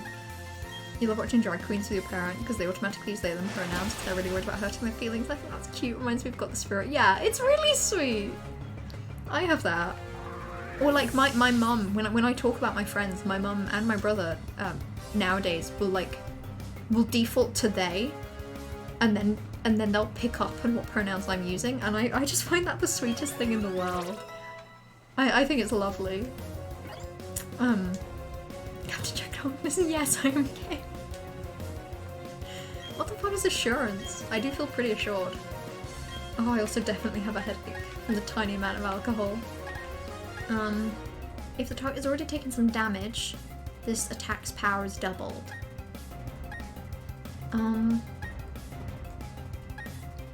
don't think I care about it. It's cool, but like it requires some prior stuff that I probably won't be able to set up, so let's leave that. Sally from Nightmare Before Christmas too. Ooh, wait, what's Sally in Nightmare Before Christmas? Oh wait, Catherine, wait, the actress? Stop, really?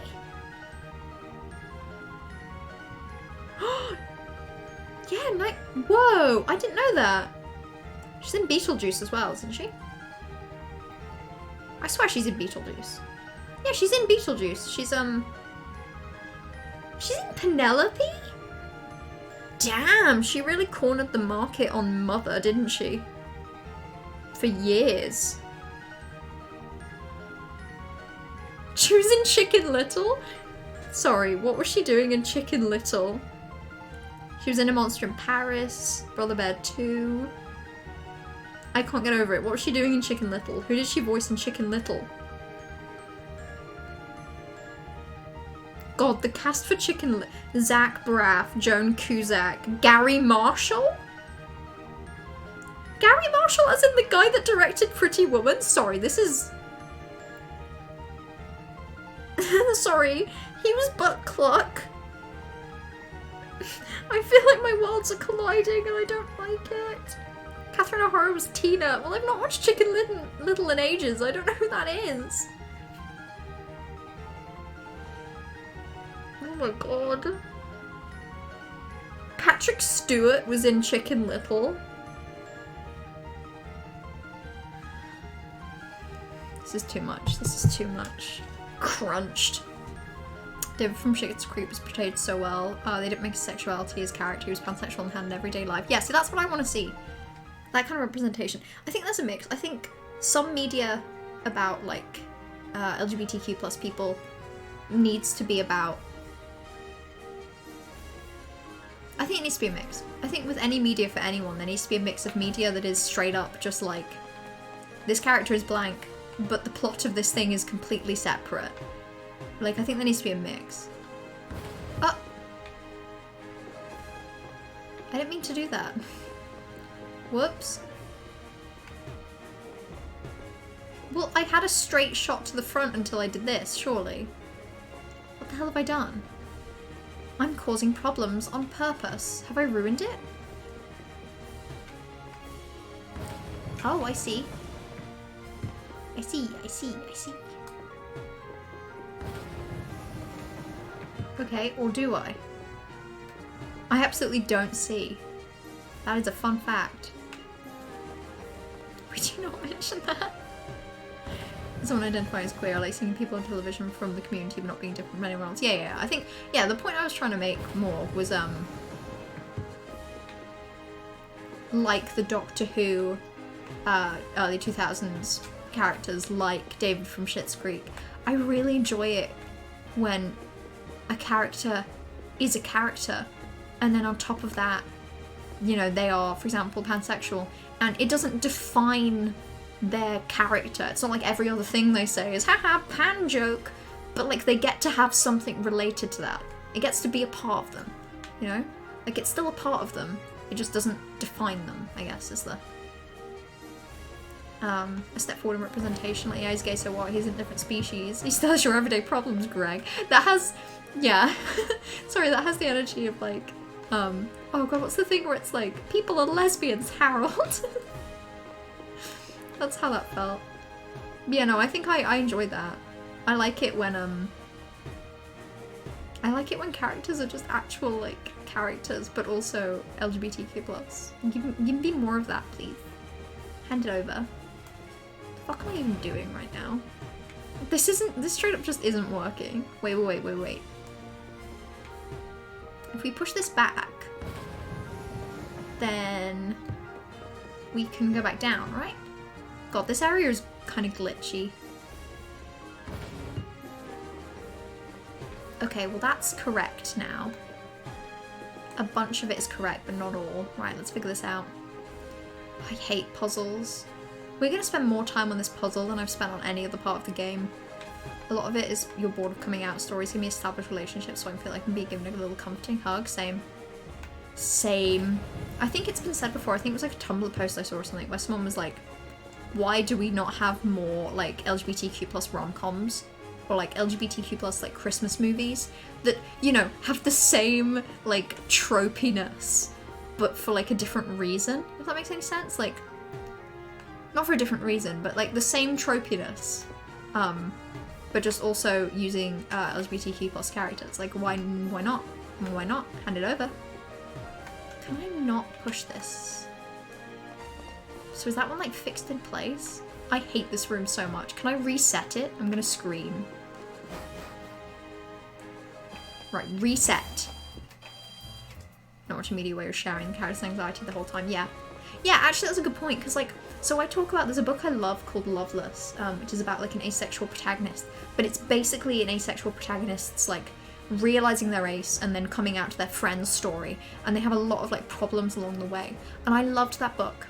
It was necessary. I think it was incredible to read. It made me feel seen, but also it was so stressful because I like, you know, it was troubles that I've potentially had in my life to different extent, or different troubles to me, but like, you know, I think I've already broken it. I'm gonna reset it again. I definitely want more media where it's like ace character who is established ace. Yeah, they probably struggled with that, but that was in the past, and now they're just hanging out and doing ace things. That's what I want. The most fringe case barely LGBTQ person, which is to say he, him, NB. No, you are valid. I hate to just be like, you are valid, but there is no measure. There is no like, there are no LGBT points. Collect them all. You're valid. Play more Portal 2. Portal 2, I want to play with Toxic if they're still down. Okay. So I can't move this one. This one is permanent. So theoretically I can't get through here. Oh, it isn't permanent. Oh, okay, I just had to try it harder. Does that mean that this one's the same? Well, that's a game changer. Fucking hell. Okay. It's just you have to stand in a perfect position. This sucks. And then this one. Do I push it this way? Okay, right. We need to be able to... Do we go this way? I hate it. You know, Alice Oseman talked about how exhausting the process of writing Loveless was for her. Yeah, I bet it was. I bet it was absolutely exhausting. I still love it. It's a really important story to me personally. But yeah, God, like reading it was a really tense, stressful thing because it was very personal. That made it really, really hard to read. But it was really good. Ellie from Last of Us was commendable in that regard. Yeah, I'm really glad that Ellie had a girlfriend in that game. But also, like, there is enough controversy about whether that game is good or not that, wait, that has to go the other way. I hate this so much. I don't know, I've heard that the is it Dana, the girlfriend, or Dina? Doesn't actually get, like, a lot of character moments. Give Dina more character challenge, 2K21. That's my point. If your stomach is in knots the whole time, how is it healthy representation? Yeah, like, I understand the importance of, like, you know, getting people's stories out there. Like, a lot of media it's storytelling, isn't it? And telling real stories that real people have experienced. I understand the necessity, but I also would like to have a good time sometimes reading a book that doesn't make me feel really stressed. I think this is the correct way of doing it. I think we're fine. Step on those tires? Yeah, exactly. Just fucking climb on them. They're not that big. Like, how big are they supposed to be? Like, what am I supposed to... Okay, but I think we've solved it. And I'm gonna have a look down and see what we need to do around here. Do you have any idea how hard it is trying to get out some genuine of-the-heart thoughts about representation and also trying to solve a room of puzzles? This is what it feels like. This is what it feels like. Okay, so I need to go this way. I need to be able to slide along here. No I don't. I need to be able to get through here. Okay, no, I do need that move to do that because I need to do that, and then I need to do that. Yeah, killing it, absolutely killing it. And then there. Second game wasn't perfect, but if they're blaming it on his sexuality, then they're wrong. Yeah, no. I've most of what I know about the second game is from a Nakey Jakey video essay on it, and it was barely even touched on. All was touched on is the fact that, like, Dina doesn't actually have a lot of character moments.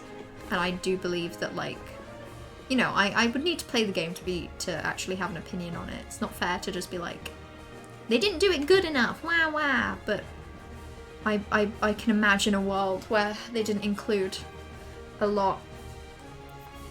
Slightly harder question, do you think a person's wrong if they're heterosexual but choose... that is too big a question. Yes, I think if you're straight and you refuse to date a trans person, then, like... What? Like... that just seems stupid to me. I will accept there is some nuance when it comes to, what you want out of a relationship and what a person is capable of giving you in terms of, like, children. But, like, you could date a cis person that's sterile or can't have children or doesn't want children, and, like, you know, I don't think it's actually inherently tied to gender, you know, or sex. Like, it's very... Yeah, my TLDR is I think it's fine to not want to date a person because actually you want a relationship where biological children can happen at the end. But I think you're a dumbass if you assume that a person being cis or a person being trans affects that, really. It doesn't. There's other ways. And also just talking to a person, just being like, hey, do you want biological children? Oh, you're cis and you don't, and that's not something we'll have together? Like... There's too many layers to it to just assume that it would be because the person's trans, then, you know, they wouldn't be able to give you this thing you want. You know? Like, that's just, it isn't correct. A lot of people hated Last of Us because they're transphobic and thought Abby was trans even though she was just a muscular cis woman. Oh, we love that! That's so fun! I love transphobia in games. It's so fun. That sucks. Yeah, no, what I've seen of Abby seems to be, like, an interesting enough character. Never played it, but yeah, she seemed fine. Yeah, I've never played it, but the video essay I watched had a positive opinion of her, and genuinely just a more negative opinion of, like, what the game was trying to say. Like, the video essay I watched was like, if the game is trying to say cycle of violence bad, it didn't really do that good enough. Oh, I didn't want to switch. I want to stay. I want to be Bird. A lot of books you've read recently just let queer people exist in their story and the hardships they suffer in no way linked to their identity. Yeah. Yeah. And books that you've recommended to me that have that have done that really well. Priory of the Orange Tree was one, where one of the main, like, relationships of the book were two women, like, falling in love. But, like, at no point did I feel in that book that was ever, like, taboo in that world, or, you know, the hardship was more of a grand, like, a separate thing. And it was really good. I think we need more of that, particularly in high fantasy, where, you know, maybe your fantasy world is based on medieval England, but it's also high fantasy. So, like, be better. Make a world that is more interesting. Read love this part of your dissertation research, so you were note-taking the whole time. It's the moment you feel sick. The only happy times with Sunil. I love Sunil. Sunil is great. Yeah, a lot of that book is just stressful. Particularly when you've potentially lived some of those experiences, or you really feel those emotions. Just with any, like, if you've ever read a book that really connected with real experiences you've had, and that stressed you out, that's what I felt with Loveless. I look up sad knowing that Sunil doesn't exist. It's truly tragedy. Only in those pages can I see them. It's been so long that I've read that. I read it in one sitting. And it was stressful.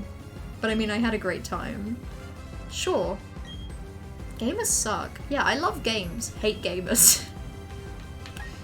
Hate the whole, like, institution of gamers. User fights. That's so good. Hold on, I love that. Does a fuck ton of damage but lowers defense and special defense. Ooh. You know, I'm gonna get rid of Lear. I want the riskiness of close combat. I think that's fun. You just wait till I finish writing this book. You'll be getting pre-established LGBTQIA plus characters and relationships to cuddle you. That's what I want. I want more books with pre-established, like, relationships. I want more books where, you know, there are a couple of people or, you know, a relationship that is established. I want to see that grow and develop. I adore, you know, stories where there's like pining and there's miscommunications, but I also think it's about time that we have more books and stories about people that are in a relationship and their relationship maybe goes through some ups and downs. There's maybe some miscommunication errors, but they learn and they grow. Ooh, I want to see that. I want to see that so bad. If you were to get in a bus with a stranger, if you were to get on a bus at a stranger than usual place with 5 seats, and it's person on each seat, I think you subconsciously sit with anyone. I don't think so. I'd like to think I wouldn't. I think my first thought would just be like, damn, this bus is diverse. Damn, I love this bus. Yeah, no, I like to think that I'd literally just sit on the first seat I could find. I think I would. I would. Yeah. These are heavy questions, they really are. Let them be men for some complexity. Oh, well, I hate men, so I'd get off the bus. No, I'm sorry. Yeah, no, I'd sit on the first one. Genuinely, my thought process would just be like, what the fuck? Why is no one sitting next to each other? I think my first thought would genuinely just be the weirdness of why is there so many people in this bus that are just like sat in so many different places. Yeah, friendliness, closest seat. I don't know. I'd be very thrown by it, admittedly. I'd be like, what the fuck? Why is there so many just people on this bus sat in so many different places? Because normally you get on a bus and you're like, okay, where's the completely empty seat near no one? So if there isn't that seat, my first thought is, what the fuck do I do? But yeah, closest to the front of the bus. Farther seat if you're a badass and you want the experience of like moving to the front of the bus while it's moving and being like, whoa, ooh, I'm falling, oh no. Right, let's flip to Filbert, and then I think I could do with waking up Pooh if I can. One of the relationships in this book is basically pure fluff because they require comforting representation. Give me fluff! I want fluff. I want fluff really badly. I want my characters to just be happy. Okay, Moo Moo Milk. Do I have... Revive is for sleep, isn't it? Ooh, wait, no. It can be used to revive a single Pokemon that's fainted. Right, let's use... Spoo. We might need that for later. This is... What's the line in, Lucario sucks! What's the line in, Mickey Mouse Clubhouse, where it's like, this is a Muscatool that can help us later. Let's use this one. It always goes first, I think we need that right now. Or I just stand. Actually, yeah, valid, I'd probably just stand. I don't like sitting next to people on the bus. Any person. I'd rather sit on my own on a bus. On a train. If I can't and I have to sit down, closest seat available. If I don't have to sit down, I'm standing up. Go to the back to your bubblegum. Yeah, you go to the back, you stand on your own, you put in your headphones, then it's bubblegum Avril Lavigne. And play Avril Lavigne. You put on your Avril Lavigne costume and you enter like a mysterious pose. You become Avril Lavigne's theoretical clone. Right, let's use Confucius. I'd rather not go straight to Pooh.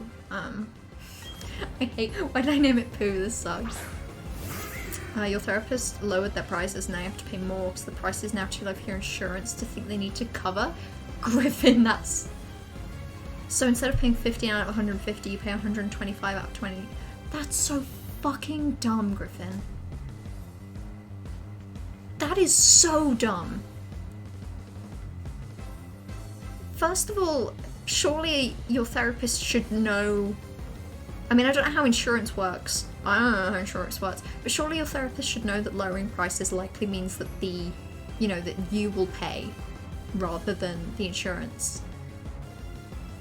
Surely it would be, like, surely you'd rather get more money out of insurance people as a therapist. Surely. What the fuck? That really does suck.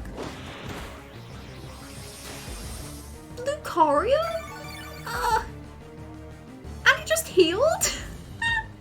I'm going to scream. Okay. Here's the plan. Butters. We're gonna use Butters and then we're gonna heal up Alakazam. God, it's so big. All mouth, no jaw. I literally just want like a potion. 20, I probably want super potion, don't I? Bam. If she isn't court appointed or works for an organisation or hospital, can you ask her to raise it just for this? You might request. Go for it, honestly. If your therapist will do that, go for it. I honestly think that feels like a good idea. Right. Let's do absorb and hope that we go first. Absolutely we did not go first. This is bad. American healthcare scares me so much, same. It's terrifying. Like, it's not perfect in the UK. Like, for example, my mum was trying to call the doctors recently to talk to them about something sort of regarding mental health. And like, she called the doctors and it was an automated message that was like, we'll only put you through if it's an emergency. If it's like a medical emergency. And like when which put her off at first because she was like, oh, it's probably not an emergency. And I'm like, yes, it is. It's an emergency to you. And then when she called again and she actually got herself put through, she explained it and they were like, yeah, sorry, the doctors are off right now. We can't really do anything. So it still kind of sucks in the UK. It's just that, you know, it doesn't financially suck. It just sucks in other ways. It's like 710 just met up your bank though. Yeah, hopefully you get it sorted before the next one. But it definitely sucks that this one has just sapped away that much money at once. That is very gross. Come on. Oh, that did piss all.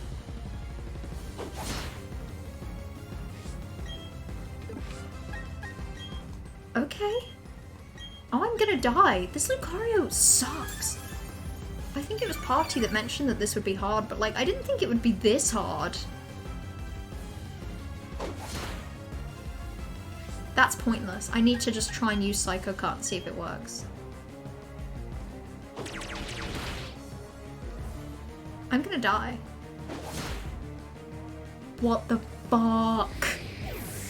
He's nothing compared to Whitney's Miltank. Well, that just makes me incredibly nervous about that Miltank. Oh, I hate having to battle through it all again. Especially when I'm like, is this a case where I could have done it smarter or what? Or is this literally just a case that I'm under-leveled? Could I have done it smarter? Oh, I'm not doing a Nuzlocke now. If I was doing a Nuzlocke, this would be the end. Like, whoopsie. How's that in the UK free? Oh, it's paralyzed. Oh, sick. Hold on. Well, now's the opportunity to, maybe we should revive. Wait, we only have one revive? Seriously? Absolutely yikes. Okay, well, let's just keep doing Body Slam and hope that it works.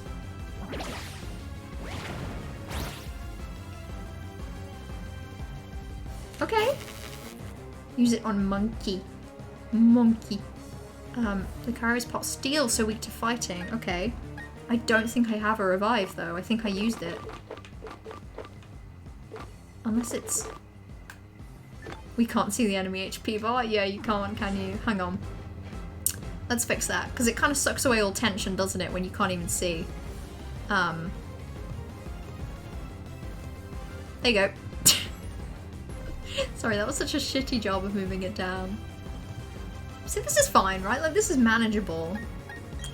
I bet I could do this fine. We're doing pitiful damage every time, but it's paralyzed. So, like, as long as we just don't get a single hit, I think we're okay.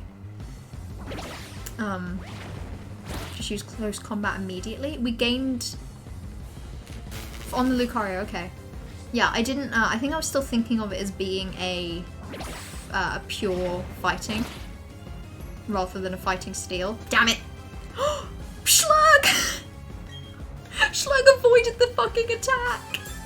Don't you use a hyper potion right now, you absolute stinker. This sucks. I think we can just use enough body slams. This fucking terrible. This is how you beat Red Snorlax in Gold, just by like paralyzing it.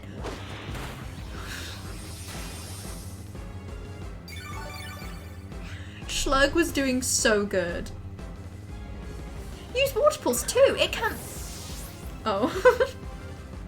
I was getting so lucky. Schlurg looks like the thing that does nothing from Rick and Morty. I honestly can't remember what thing you mean. I'm gonna Google it. Thing that does nothing. Rick and Morty. I'm like 2 seasons behind. A Plumbus? That just sounds like Plumbot. Plumbus. Yeah, I'm like multiple seasons behind on Rick and Morty, but I watched a video essay on it recently. Oh yeah, it absolutely does. You're totally right. Bye, Schlurg. Schlurg was doing so good. I was so proud of it. Schlurg, our beloved. Schlurg was pulling through. Other Pokemon, like, fucking Pooh was out there getting 1 hit. Spoo. It was supposed to be Spoo, wasn't it? Sorry, I'm healing it again out of nervousness. This sucks.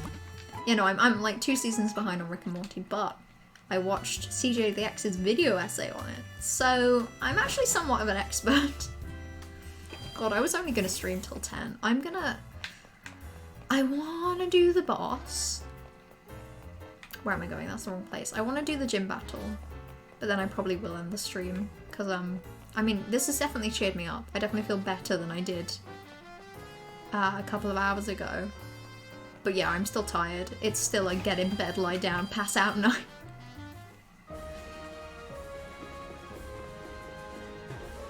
I have to do it again. Yeah, I'm gonna go buy revives. This is bullshit. This is such bullshit.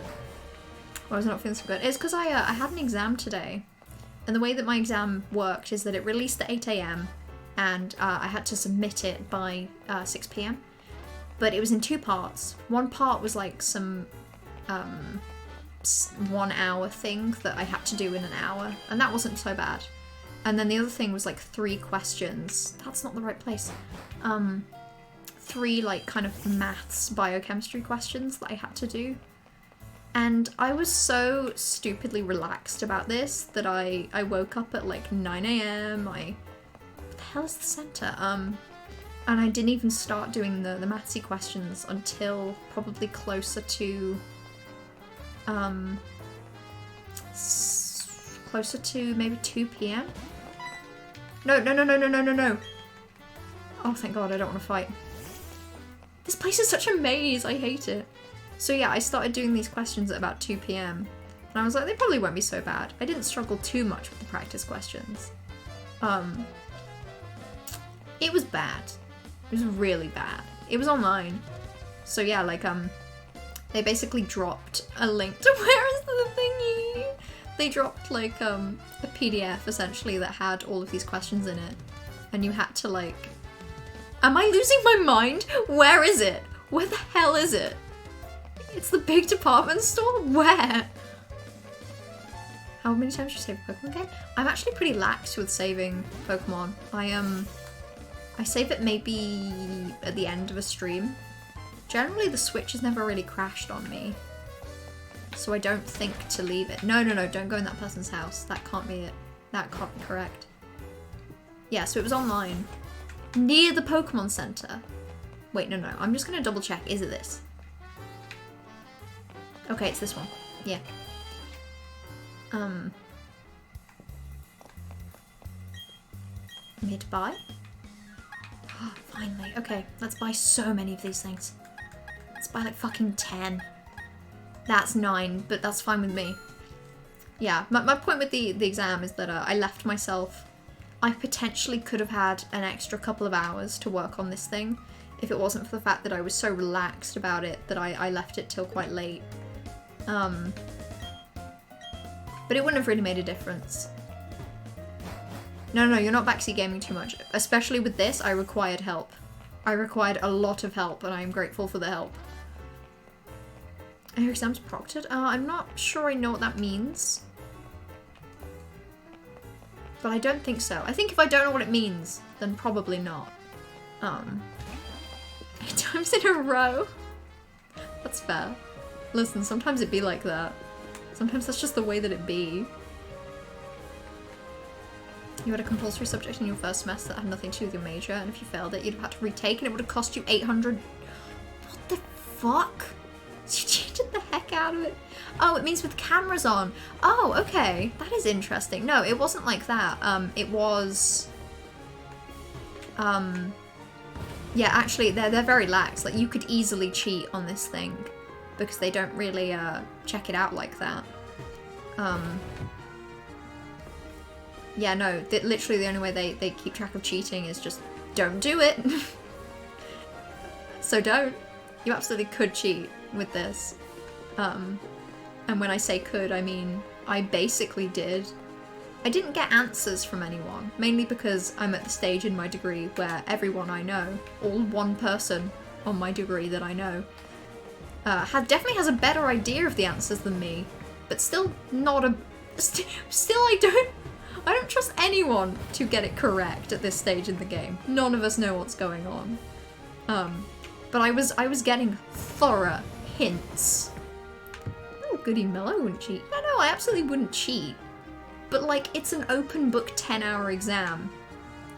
So you can absolutely believe I'm just messaging Party like, hey, can you give me a hint for all of the questions, please? Every single question.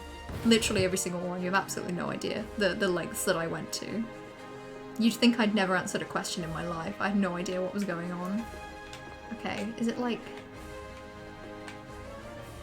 Oh, okay, I know, I figured it out. I just did this and I've already forgotten. Damn, my brain. Stinky sometimes. Proctored exams sound terrible. For those that have to, like, invigilate that and for those that have to take them. Disgusting. But no, yeah, if you'd have had to retake it, it had nothing to do with your major. Cheat. Easily cheat. Cheat every single time. In my first year of university, I would have had to do something like that, but COVID meant that I didn't have to do my food exam. So thankfully I never got assessed on my random food module, that I definitely would have failed, so you'd love to see it. You generally consider yourselves having had OCD when you were younger, but you used to do a lot of things like 4 times. With Pokemon, you'd love it, you'd do it 8 times so you wouldn't lose it. So yeah, so your brain had connected like 4 times to something being safe, and then 8 was to double check. That makes sense. To be fair, that makes sense. Just post them all on Chag on priority. Teehee. God no, I wouldn't cheat that hard. Like, I'm doing little piss baby cheating where I'm just like, hello one friend. What would you suggest as a solution to this here query? Like, that's all I have going on when it comes to that. That's all the cheating that I can handle. But no, I received a lot of hints. Like I was saying to my mum earlier, I can say with 100% certainty that 50% of the exam that I did today, I would not have even been able to attempt without a hint from Party Rockers. So, no matter what grade I get in this exam, it will not be my own. Party Rockers wasn't giving me the answers, but was giving me hints, and with one very significant question that nearly destroyed my ability to comprehend matter, was just sort of sent me a link to a YouTube video that was really helpful. Open book, now that's a different ball game. Yeah, it is, isn't it? Which for something like the one I had today, which was all maths based, basically just meant that, you know, DMing Party like, hey, psst, what did you do for question 3?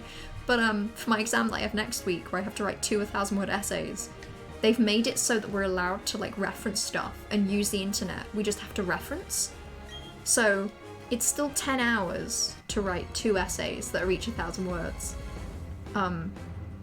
And in some ways it makes it harder because having to reference means that you actually have to keep track of what you're looking up and put it in and reference it properly. But it means that you can use so much of the internet. You can Google fucking everything. You just have to reference it. It's sick. You passed calculus and disaster management subjects. You're a psych major that had to do compulsory calculus. You say that doesn't make sense, but like, in my first year they gave us a lot of basic math stuff. We had whole lessons once or twice from like a maths teacher that had come into the uni to help us out.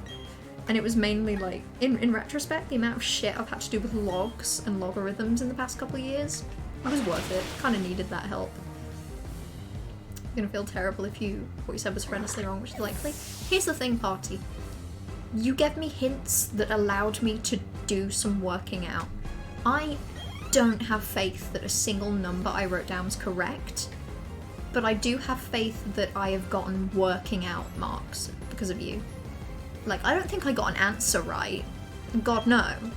But, like, you get marks for doing the working, and I wouldn't have those marks if I hadn't have had that help. I mean that. The harder always the bar is higher. Well, yeah, because they know that they can expect you to have read around and to do stuff like that. Ooh, that was effective. That sucks. All your exams been open books, so it's just been making effective notes. Yeah, I've preferred it, honestly, because making effective notes helps with your learning in the first place, because it means you're taking it in better. And I don't know, it puts more of the onus on, like, learning as you go, rather than what I would have done if I'd have ever had in-person exams, which is bulk memorizing a fuck ton of content the week before. I would have struggled. Submitted an essay yesterday where you had to write about ward association. No fucking clue, bestie. That sounds terrible. It sucks, doesn't it, when you have maybe a topic that you actually kind of enjoy, and then they're like, hey, could you actually answer this question about something you know nothing about? And you're like, I can, but I don't want to. Ooh woo. Terrible. Okay. Bastard. Stinky. I have no idea what ward association is. I'd be done. You're done with exams now. She didn't take stinky genetics. Yeah, party's done with exams. Meanwhile, I still have exams. I've got one next Wednesday. Yay. Can't wait. But it should be better because it'll be the essay subject. So as long as they give me nice questions that I enjoy, should be good.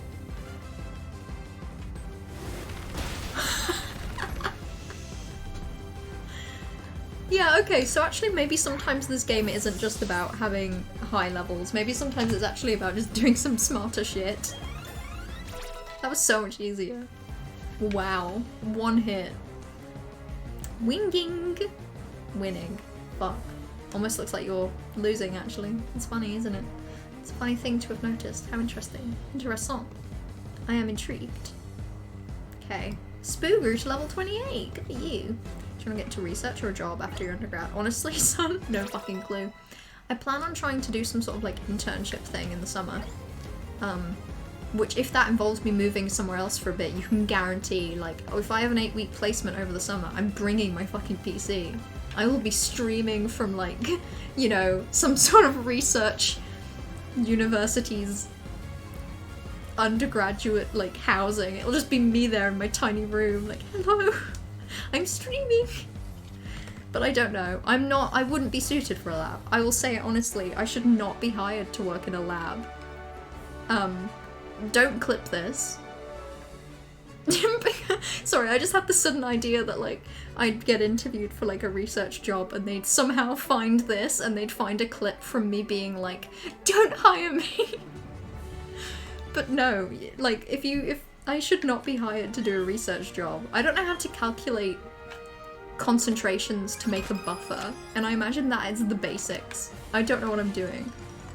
I have no lab experience and numbers scare me. Do not let me in a research lab. I will break something. I will do unethical science and I won't even mean to. Oh, I got fly. So hello, Meta. You can go cry in the corner. Would you like to join me? I've done a lot of crying in a lot of corners today. My favourite hobby today has been sit at my desk, really struggle with a question, cry about it, and, like, the only way that my brain could comprehend dealing with that influx of emotion is I would just get up and just, like, sit on the floor. Like, I'd just get up and just sit on the floor for, like, 5 seconds. Didn't help. Oh, it does help to play this game when you're, like, 8. Your lecturer sent an email to the group today and your essay was referred to as one of the brave early submissions that is totally on track. Is it? Could have fooled me. It's almost like you're probably better than you think you are, Blue Green. And actually, even though this was about something you didn't understand, you probably still did a good job. I don't know, that's just my guess.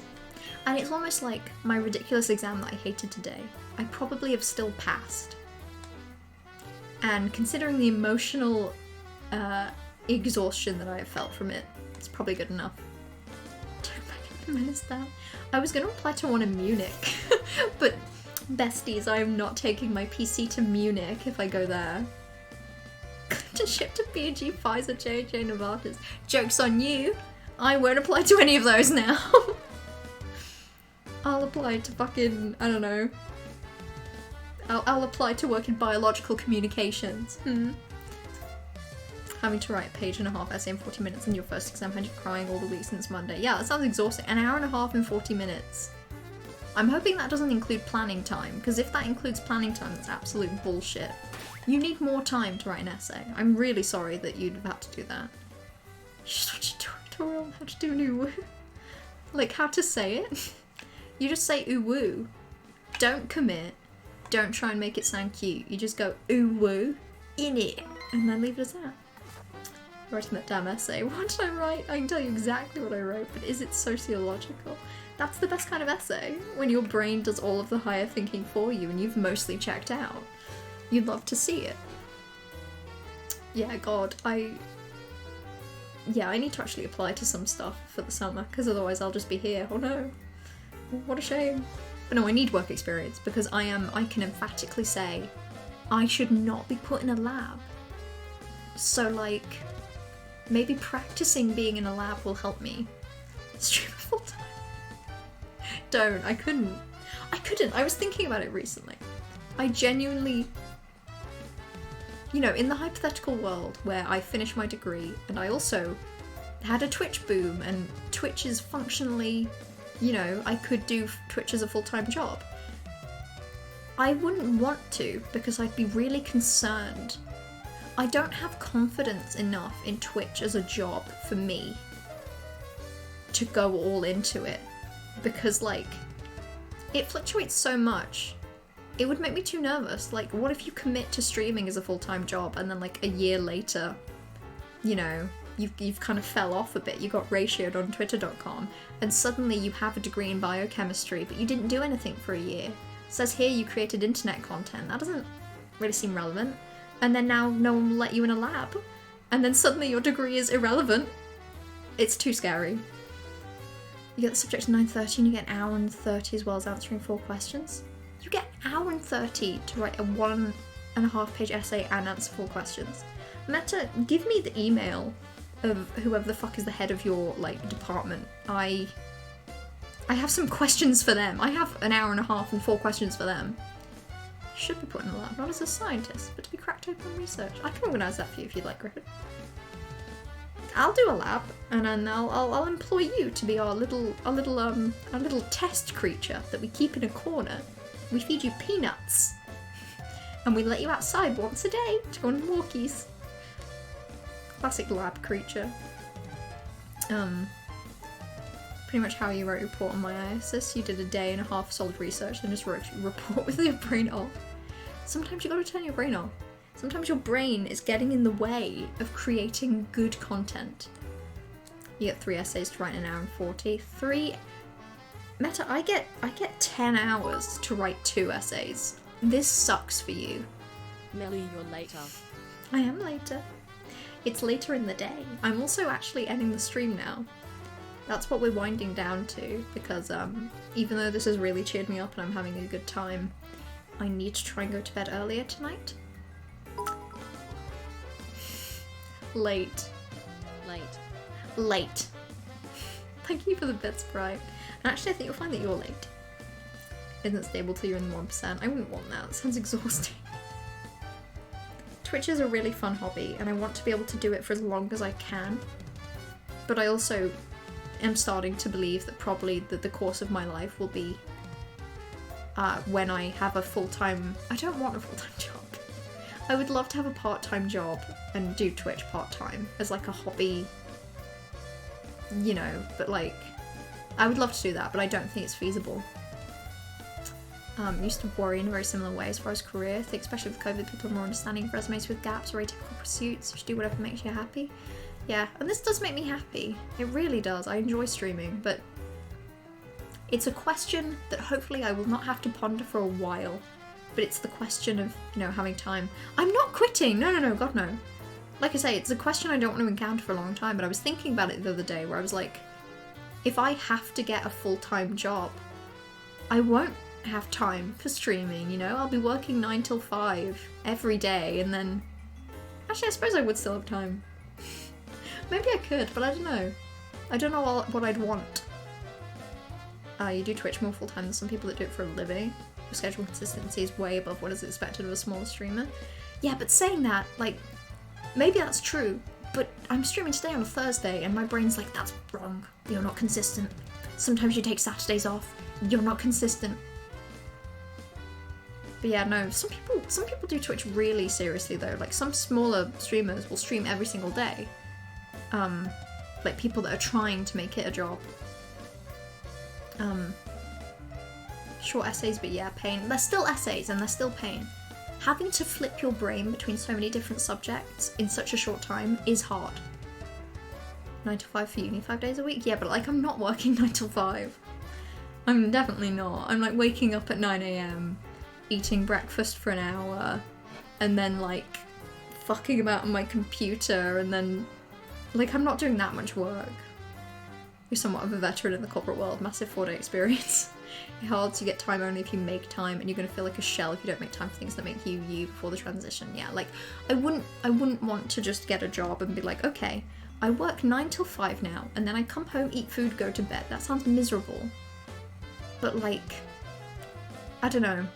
I would love to still be able to stream. But it's a question for so far in the future.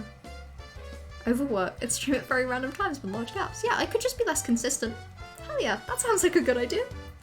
Do you think you will stream tomorrow though? Who knows? I think you should. I think if you're feeling it, do it. If you're feeling it, you have the energy and you have the time. Especially if you're having to stream non-consistently, just stream whenever you want. If someone buys me a cafe, I'll bake for it. That's all I'm gonna say. Free employment. What if I pay you to just bake? What if I commission you to bake me a little pie? I commission you to bake me a cake, please. I'll do it, please. Could I someone judge, but I would like to say that you're killing this pursuit even if it eventually fades out of interest. Thank you. That is too nice. This is... Stop being nice. I enjoy this hobby. I have lots of fun. I think I was just thinking about it recently. I just had a bit where I was like... I think it's because I was looking at these internship jobs and I was like, huh, if I go into a job like that, what am I going to spend my time doing? What will my life look like when I have some sort of biochemical career? And I can't imagine it. Because I would love to be able to keep this up. I would love to have a part-time job. I think the full-time 9 to 5, 5 day a week working experience is outdated and unhealthy. But, how many scientist jobs are being offered that are 9 to 5, maybe 3 days a week? How many?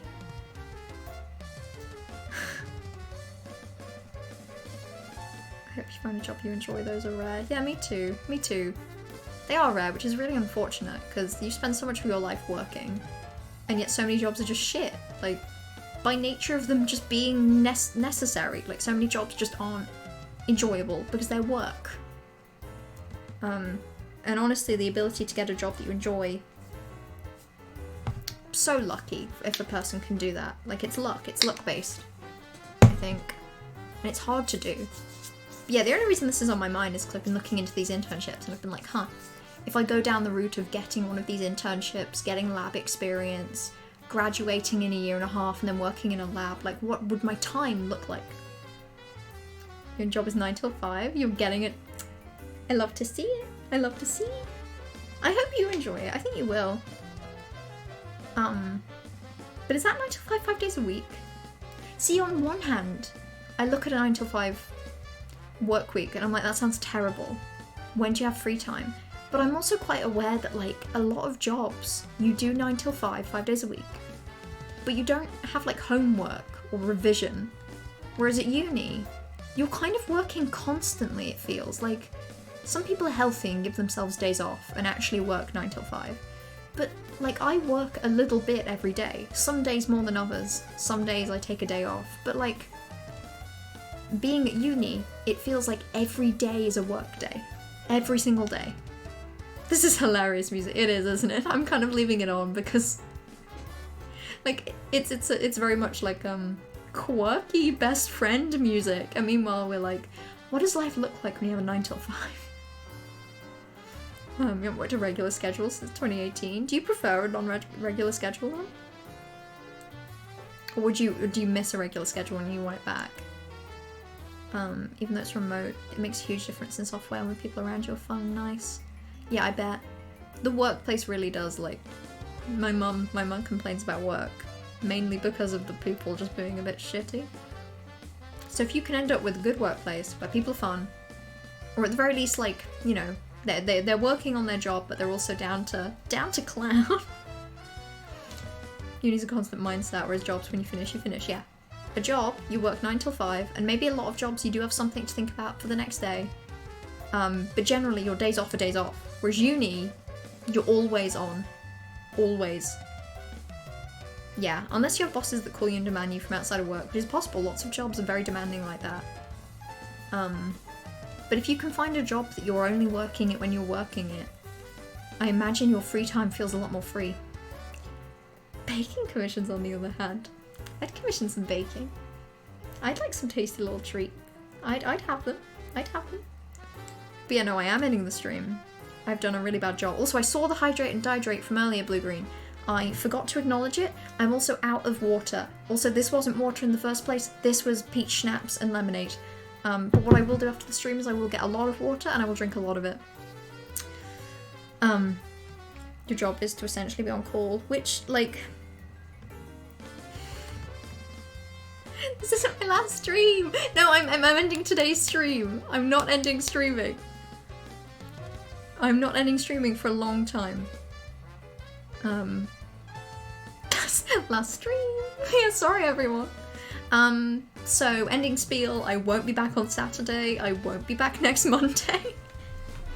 And I will drink water. I have a headache from the alcohol and from the funny haha Pokemon music. I will have water.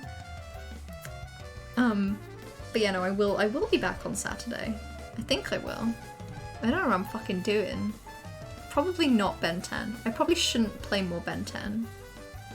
Maybe I will. No, I won't. I might play Ori and the Will of the Wisps. Or I might play, something. I might play something. Ben 10! It's almost done, to be fair. No, we're probably like a stream or two off. It just depends, because I could always save it for like... Actually, yeah, I might end up playing Ben 10 on Saturday, but you didn't hear that from me. Scriblio? We've not done Scriblio in ages. Maybe we can do some Scriblio, like, I plan on doing a Jackbox scream? I plan on screaming, at some point this month. So maybe we can include Scriblio in a Jackbox stream. But I don't know if I'll be feeling that Saturday. Only because my last exam is next Wednesday, and I feel like my brain won't let me have fun until then. For something like that, I feel like I need more energy. That I just simply won't have. So we'll see. But I do plan on doing a Jackbox stream before the end of January, because it's been too long. It's been too long and we can do it. Turn on stream and stare at the camera in silence for 2 hours. I mean, yeah, I guess. I guess. God, I'd get tired though, wouldn't you? The thing is, that would probably be mildly entertaining.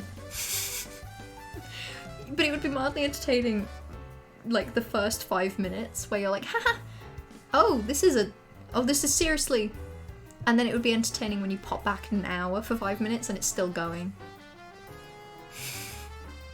My immortal reading on stream. I can't read that book. There's too many things in that book that I refuse to read out loud. Okay. Today's specific stream, I'm ending it right now. Because I'm exhausted. And my head hurts from the alcohol. Even though I had a piddly amount. His video he just tells a story is gold. Who's this video game donkey? I don't think I've heard of that person. We could play a Donkey Kong game at some point. I'm just ending the stream so I can go to bed. Listen, hang on. You have no idea how much shit is on my bed right now. Right, let's show. So, do you see that? Do you see that? Do you see how much paper is on that bed?